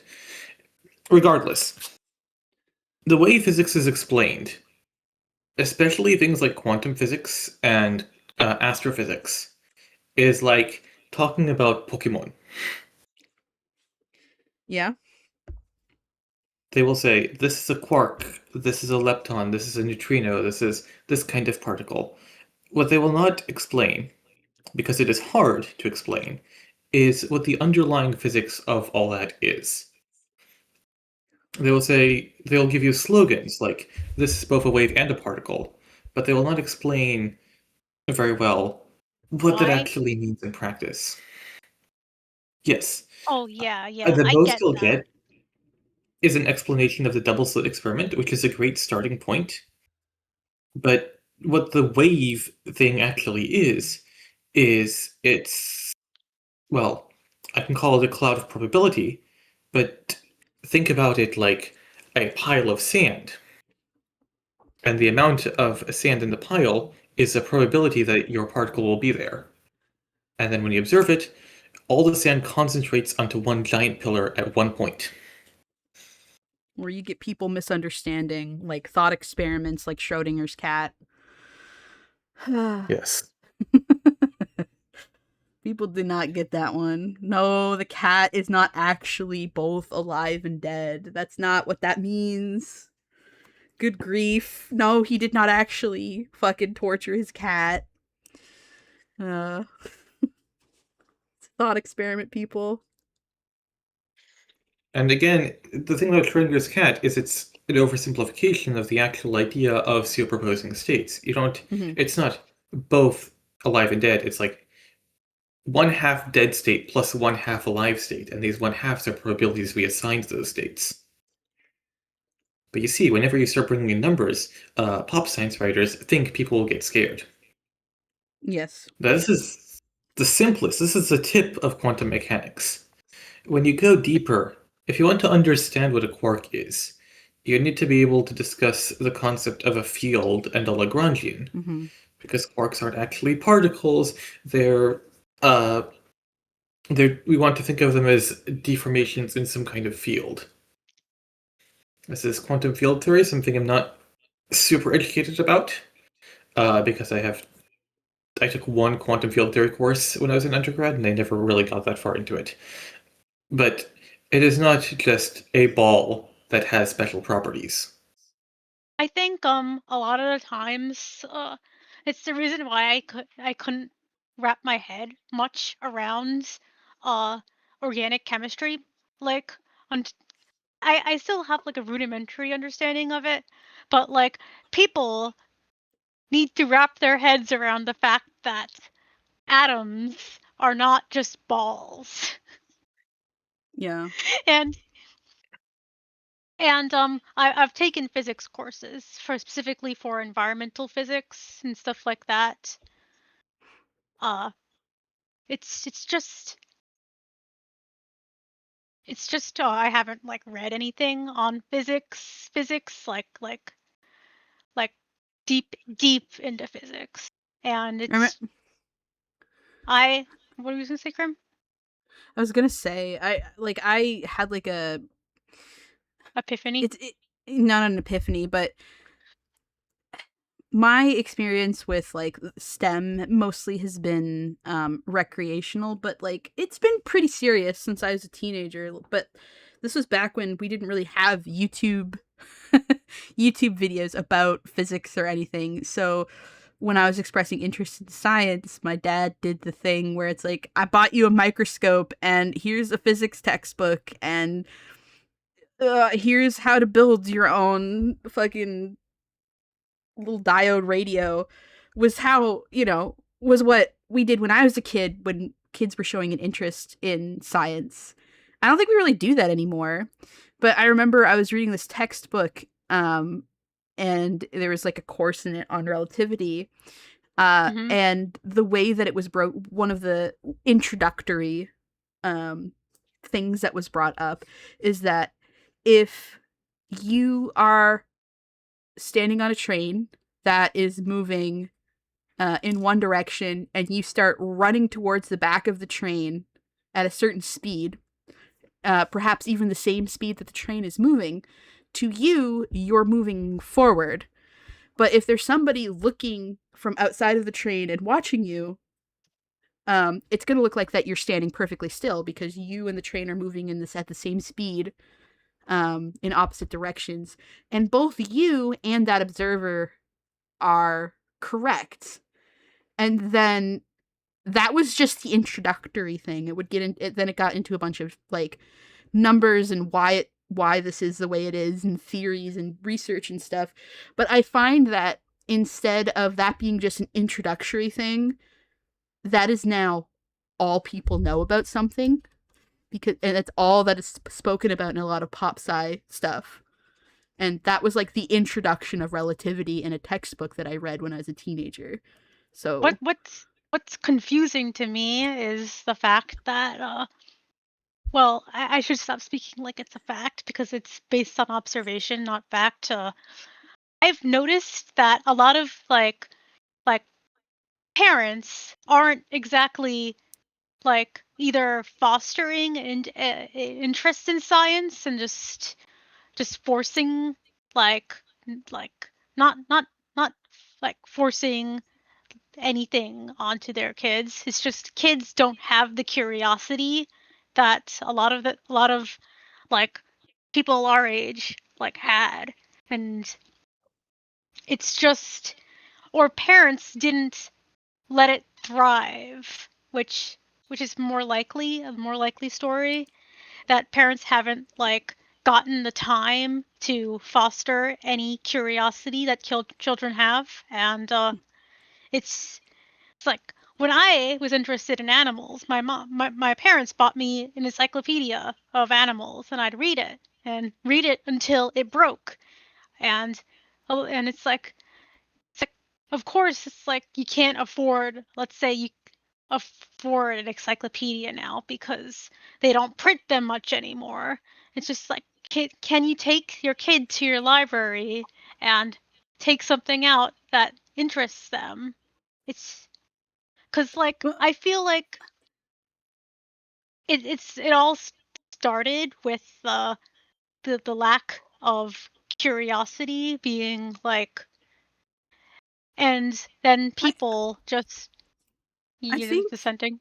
I think that's a little bit different. I think it's more that like instead of, oh, you have an interest in science, so I'm going to take you to the library or buy you a microscope or like get you a kit to build this. Mm-hmm. I'm instead going to sit you down in front of Hank Green or Neil deGrasse Tyson or like The PBS Sci or celebritification, you mean? yeah, The yeah. celebritification? I think that's what dark matter is getting at largely. Yes, it is. Yeah. What I'm I getting at is the people that we use as figures of science, like the figures of popular science, are completely disconnected from how science is actually done. Like, Mm-hmm. did you know that with some pretty common materials, you can build your own cosmic ray detector? It's not that difficult. I don't know about a cosmic ray detector, but again, as somebody that has built things, like I've built my own radio before, so I am very aware that like, you know, like I don't hear about kids doing that these days, you know? feel like kids don't get the opportunity because like I think it's partially the internet's fault. And it's Hmm. like Metal Mix I says that hate to I'll say have you it. know that SciShow got me into a wrestle group in uni, and that's great, but like that like you're kind of the exception that proves the rule, I suppose. There's all and again, there's also like what I've mentioned about Erica being like a bunch of kids joined my class because of Homo Naledi, and then it ended up being a scam that was pursued to make a documentary on Netflix. So, As someone who's been to undergrad, I actually considered doing my minor in anthropology, but I decided against it. Because it was just a little minor frustration. But I've taken cultural what's it? Like biological and archaeology forms of anthropology. Um, we've talked about Homo naledi, and scientists, and I'll say professors who in a STEM research university were skeptical from day Yep, one. Not from day day one. No, from from day day one. one. From day one, they're skeptical. I talked about this with my professor, and I'm like, I said that seems a little odd, and he said, because we talked about Homo naledi, like right before the aquatic ape theory. Oh my So I god. think he was trying to say something. But like, yeah, it's just like, mm, and I've done research and before in ecotoxicology, and it's a lot of numbers, and it's like I get that people are scared of numbers, but like what harm can a condensed chart do to the average person's mind? uh, if you can make a nice chart and make it comprehensive, I think it's fine. Like NOAA is pretty good at charts. I have my criticisms. Specifically, their shades of blue. They're obsessed with blue. Um but it's just people seem to think very low of the public, and Yes. it's frustrating because I believe in people I think you're got interpreting things, I think right? you got it the wrong way around. I You think think the public's I dumb? no. No, no, no, no, no. I think that the public's view on intellectuals and academia is at an all-time low. I think that's the I problem. agree, And but I like, think that everybody wants to think that the information that is the most important can be parsed and understood by the layman, when unfortunately that's not the case. You can't know or be good at everything, and to some extent even people in the scientific community have to put their faith in fellow scientists. um oh, and I think hang on. I think I know where yeah, you're going at. Hang on. Like a lot of the time, you've noticed this from Gutsick Gibbon. yeah, Some creationists are uh engineers who don't trust their fellow scientists. yeah, that's part of it. Yeah, But I think I think it's that's a two-way street though. Like, you need to trust that the layman can understand you, and uh trust that trust the scientist's expertise. It doesn't mean that you shouldn't have a healthy skepticism if, let's say, the scientist that's speaking is being paid by I Love Killing Bees, the corporation, and because like sometimes they fund research, and you have to have a healthy skepticism of that, because sometimes they just straight up fudge things. Because like, yeah. I- I've I think we're getting a it's little bit into the weeds we're though. lost in the weeds right now. Okay, We are. I'll stop. I would like to bring things back to some of like the main points. There is nothing wrong with like watching Neil deGrasse Tyson, but Of what you need to course. do is you need to graduate from that. Hmm. You need to stop going like, oh, these stars and planets are so cool, and start looking at how do we actually find out about these stars and planets? Who's actually doing the work? How can I understand what they're doing? Like, if you're really into it, don't treat it like it's an aesthetic. Don't treat it like it's a thing you do so you can talk smart. Hmm. Can I say something? Treat it like a lifestyle, I guess. Yes, say Can I something. say something? It's like people who moralize the concept of a planet or dwarf planet, Pluto.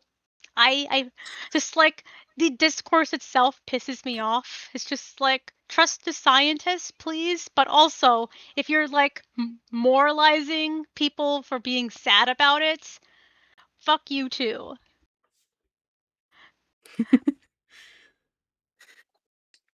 Wow, that was. I wonder if that was directed at anybody in particular.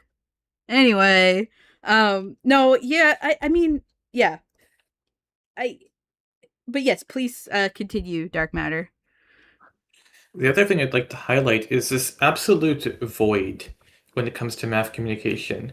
Aside from Terrence Tao and this one blog called Math with Bad Drawings, which I think is excellent, I don't see a lot of good math communication. And I don't know what to do about this because the problem is math communication is hard. Unlike all the other sciences, there's no tangible result, really. It's hard to like put the numbers into words. It's not even numbers. I see. I mean, I would also bring up Vihart is an interesting math communicator, but they're mostly, yeah. Their area of focus is, there are some, but there isn't a lot of math communicators out there. But Vihart's definitely one of my favorites. Yeah, and I think the problem is. Yes, sorry. Go ahead. A lot of math communicators, like Three Blue and Brown, which I respect, I don't think he does anything for like ramping people into the math, the ability to learn math on their own. Because ideally, the goal of the communicator should not just be to communicate facts; it should be to inspire curiosity about the subject in such a way that the person who learns about it can take action and sate their own curiosity. The point of a communicator in sciences is to make themselves somewhat obsolete, I think. Yes. I think I agree. Vihart was the person that made me not afraid of math anymore. And I think that that's part of the problem with math, especially, is that it's like there's nothing glamorous about it. And then, that kind of circles back to the whole fandomization of culture, is that like, oh man, I sure do love logarithms. Yay. Like, like you can't really do that. So mathematicians and like anybody like that does math, like accountants, and are seen as very boring. So I think that you can't really do that to math in the way that it's done to like psychology and astronomy and cosmology and physics and chemistry, because who's a cool pop culture chemistry guy? Fucking Walter White. What about physics? You've got Neil deGrasse Tyson, and like these are like fictional characters, and then there's like people like Bill Nye who kind of do a little bit of everything, and I think is a very important science educator, actually. But you've got like actual educators, and then you've got characters. But like, how do you make math cool? And you can't. And I think that's why it hasn't been given the same treatment that a lot of these other areas have. Well, I do have one small proposal. Have you guys heard of Paul Erdős? No. So, within math, Paul Erdős is very famous. He was a very prolific researcher, collaborated with basically everyone. There's a thing called the Erdős number, which is basically how, if you imagine a graph where every single mathematician is a point on that graph, and you draw a link between them if they have collaborated on paper together. Your Erdős number is the number of steps you need to take on that graph to get to Erdős. And in the math community, it's a big thing to have a low Erdős number because it means you're close to this legendary figure. Now, this guy would do math 2 hours in the morning and 2 hours in the evening. He was, well, he was using substances a lot of the time. He was kind of a party figure. He would just show up at other mathematicians' houses and say, "Hey, let's collaborate." Amazing. That gives me what's it? Hans Christian Andersen core just showing up on your lawn drunk as hell. and making making you think I wish he was gone. But like he's a genius. This guy's a genius. Yeah, this guy is so interesting. He has so much personality. I think that if we just told stories of like how these famous mathematicians came up with their math, I think public attitude toward math might change. We need to make it into an idol culture. Make it more human. So you are Yes. for the fandomization of math. I am saying it needs to be a little bit more fandomized, and the other sciences need to be a bit less fandomized. Fair enough. Equal Yeah, no, playing I get it. grounds. Equalize. Yippee. All right. Because Well, in the end, fandomization is a tool. It is a Yes. way to bridge between the thing and the general public. And This it is is the responsibility of the people in the thing to control how that bridge functions and make sure that it doesn't get eaten or turned into something else. I think Well, that that's- if people thought mathematicians are cool, they would at least engage more with math.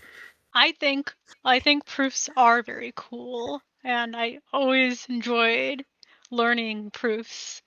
Jean said she loves the number 7. I think that Okay. like that also bring us back to how you can't really censor books and literature and things, but you can educate people. So I think maybe like if you do have like this arm of fandom culture going hand in hand with like education and like actual real world examples and experiences, uh, it can be a useful tool. But if you have fandom culture without any of that empathy or like real experience and education, I think it becomes poisonous very quickly.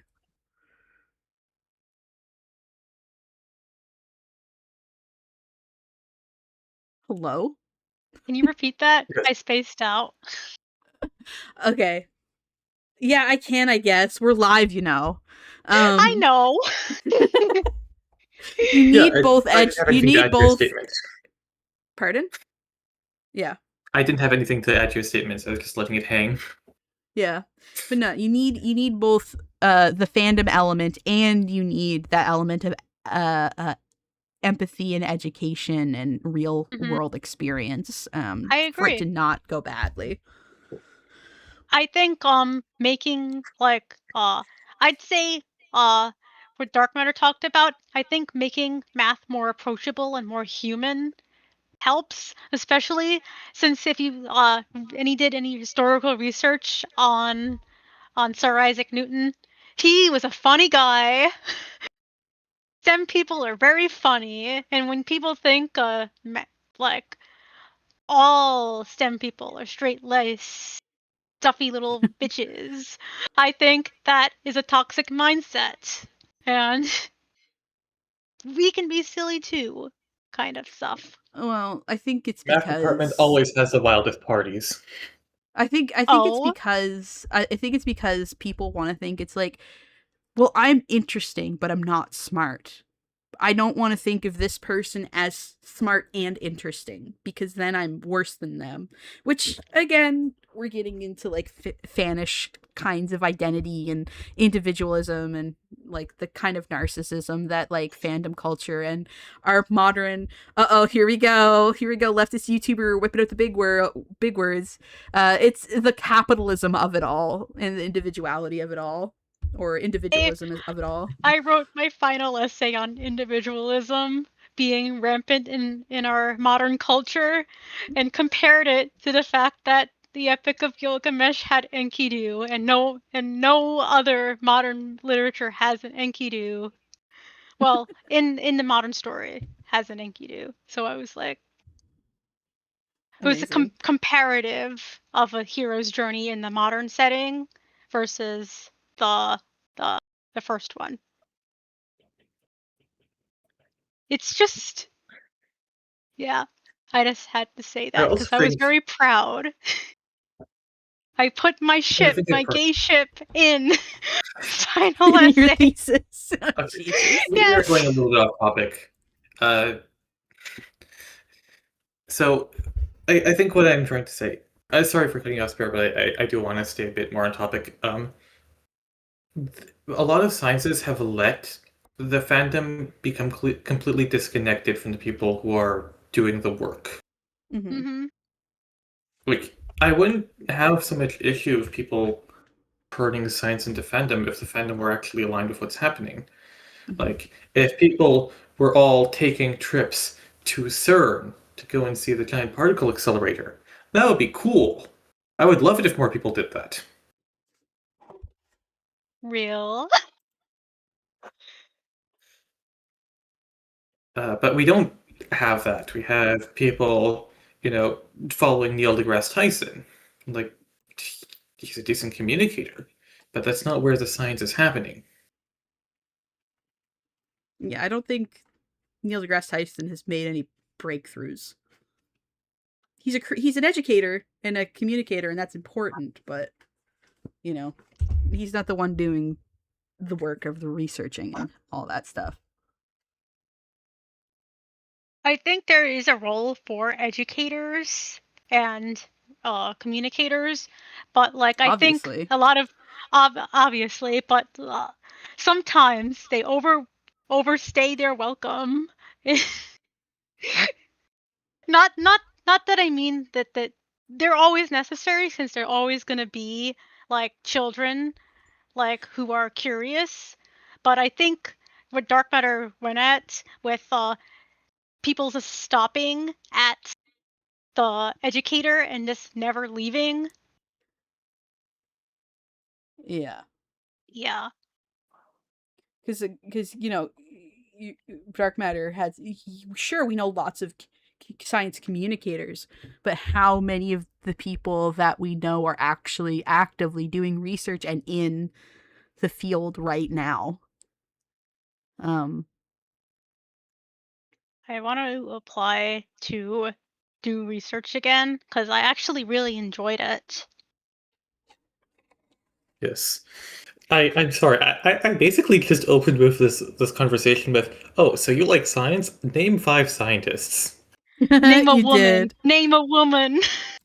You did, but I'm not a scientist yet. I want to pursue my master's, but like I would need a job that is willing to fund my master's, because guess what? Masters are expensive. Are you able to teach? I'd say I'm a decent communicator if I have the time to prepare. Well, Which sometimes universities will give you deals. They'll let you teach while you're also learning. So that's always something to look interesting. into. I should. I'll email my That's what college, my old college. You're doing that, right? Dark Matter? Yes, but I'm in a PhD program, not a master's. Yeah. Yeah. The thing is about PhD programs in my old university is that they're always fucking closed, because it just keeps on getting filled constantly, and it's like, where is room for me? But Anyway. it's I will see what I can do. First, I need to get my writing associates. Hopefully soon. Was there anything else in particular you wanted to talk about there, Dark Matter? Nothing on this subject. I think I've said my piece. I think I've given my call to action. Go find 5 scientists to name. Yes, perfect. That's an excellent suggestion. And I do have, again, I know the YouTube of it all, but I do have, if you go onto my page on YouTube, and if you go to the bottom, I do have a couple people that are in research in sciences right now. There's Gutsick Gibbon and Mini Minuteman, who I hope you guys are subscribed to. They're pretty big. I am. Both of them. I love them. Yeah, and there's also people like Forrest Valkai and folks like that are I have a couple of them listed. I also have he's not in research, but he does have a doctorate in psychology. Theremin Trees is pretty good. He's a practicing psychologist. Does some really good videos that like talk you through like certain can't replace a therapist, but I found very helpful, and just talks about certain psychology concepts. And that's not 5, but like I said, I don't know if Theremin Trees is doing research actively, but I believe that Forrest Valkai is, and I know for sure that Mini Minuteman and Gutsick Gibbon are. So there's 3 to get you started. If you take food scientists, Anne Reedon, but otherwise known as How to Cook That, is a food scientist. And, I don't think she has a. I don't think she's in research. I think though. she has she's a degree. Just, she does have a degree, but I think but she's not like in research or anything. My sister's actually getting her master's in food science. Good for her. Out of pocket because she's insane. All right. Was not expecting a Theremin Trees mentioned. Yeah, I've been subscribed to the guy for a while. Yeah, I like him. Anyway, all right. If that's everything, then I think I'm gonna start wrapping it up. Dark Matter, do you have any like projects or personal links that you want to plug? Yes. Let me go grab my itch.io page. I make games for fun. I haven't done so in like a few months, but I might pick it up again in the new year. Awesome. Okay, so check them out. They're cool. All right, you can link that in the YouTube chat, and I'll start my sign-off process then. I am sorry for derailing. It's okay. I was not prepared. Dark Matter threw a curveball, and I got excited because I am also passionate. I'm also passionate about my field and my education. I want to stay in academia forever, but it's also expensive. Like, yeah. Yeah, I've been looking to going back. I was like originally going to go back to college. And then I'm like, but what if I went to university instead? And then and I know that like you don't distinguish that as much down in the States, but it's a big difference up here. It depends. There's community college, which is what I'm taking my associates in, and there's universities and state universities, and then Ivy Leagues. It's weird. It's weirder in the States, I'd say. Yeah.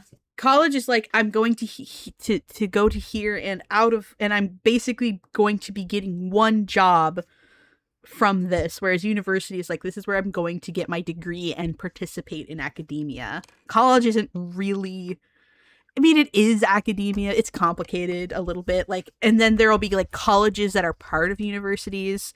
But anyway, yeah, I've been considering going back to do like some serious, because there's been some areas where I'm like, actually, I think I want to get a degree in this, but it's like intimidating. How much is your tuition usually? I don't want to talk about it. It's a lot. Is it like me bad? I had to pay $1,600 for 6 credits. Yeah, it's about that. Jesus Christ! For some of the universities that I'm interested in. So that's a lot for me, and so the money's very intimidating. But yeah, who knows? Make me a big YouTube star, maybe I'll go back to university. make sure you're subscribed and you like and you comment and all the fun YouTube stuff. What would I study?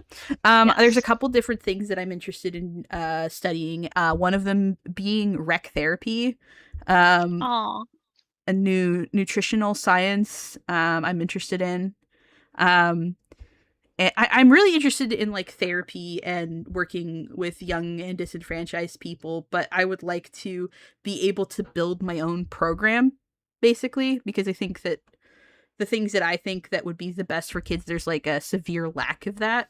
So I would like to get like a better understanding of like psychology and recreational therapy, and also like I would like to fold in nutrition stuff, and be able to like reach kids that are suffering from like eating disorders and poor health, and being able to redirect that in a healthy way is like kind of, but and like I could go to college and get a child and youth care, you know, course, and then I would be able to like work in group homes and work in programs where these things already Mm-hmm. exist, or I could go to university and get degrees in a few different fields and then be able to build my own program, you know, So like which university is like higher brow, I guess. it's, mm, Or it's differently focused.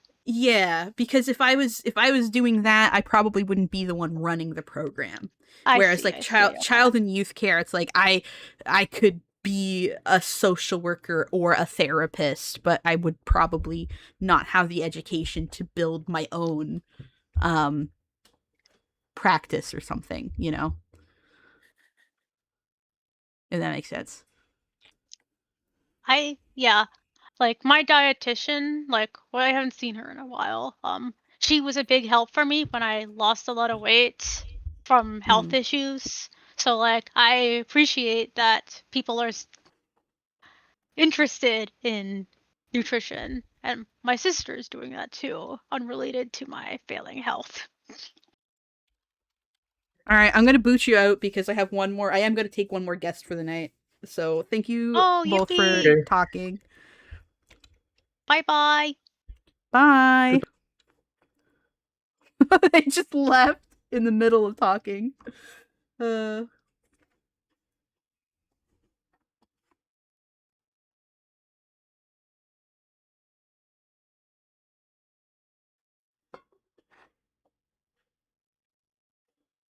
Also, Paige, if you didn't get my ping, yes, of course you can come on. I'll have one last guest, and then we're gonna call it a night.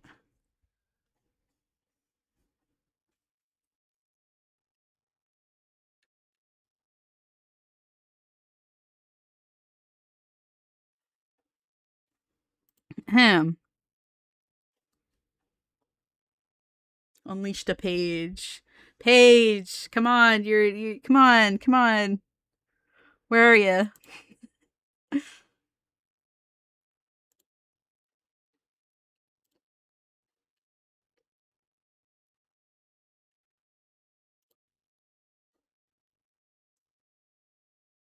Oh, internet exploded. It's fine.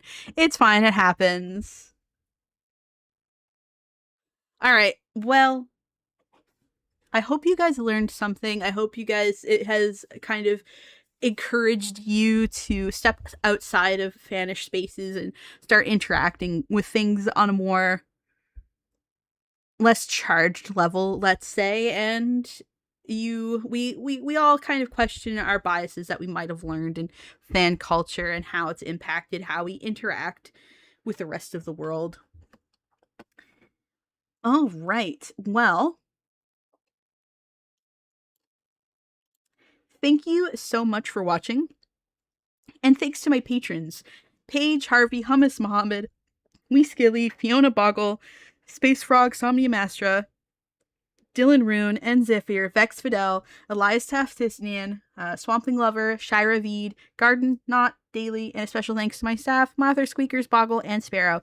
If you would like to be a member of my Patreon, you can join for as little as $1 a month to get access to my Discord and some other perks. A link is in the description down below. You can also donate one-time amount of your choosing by following the link in my description to my Ko-Fi. And as always, you can support me in the free way by liking, commenting, and subscribing, and following me on the social media linked in the description down below. I will see y'all next time. Bye-bye.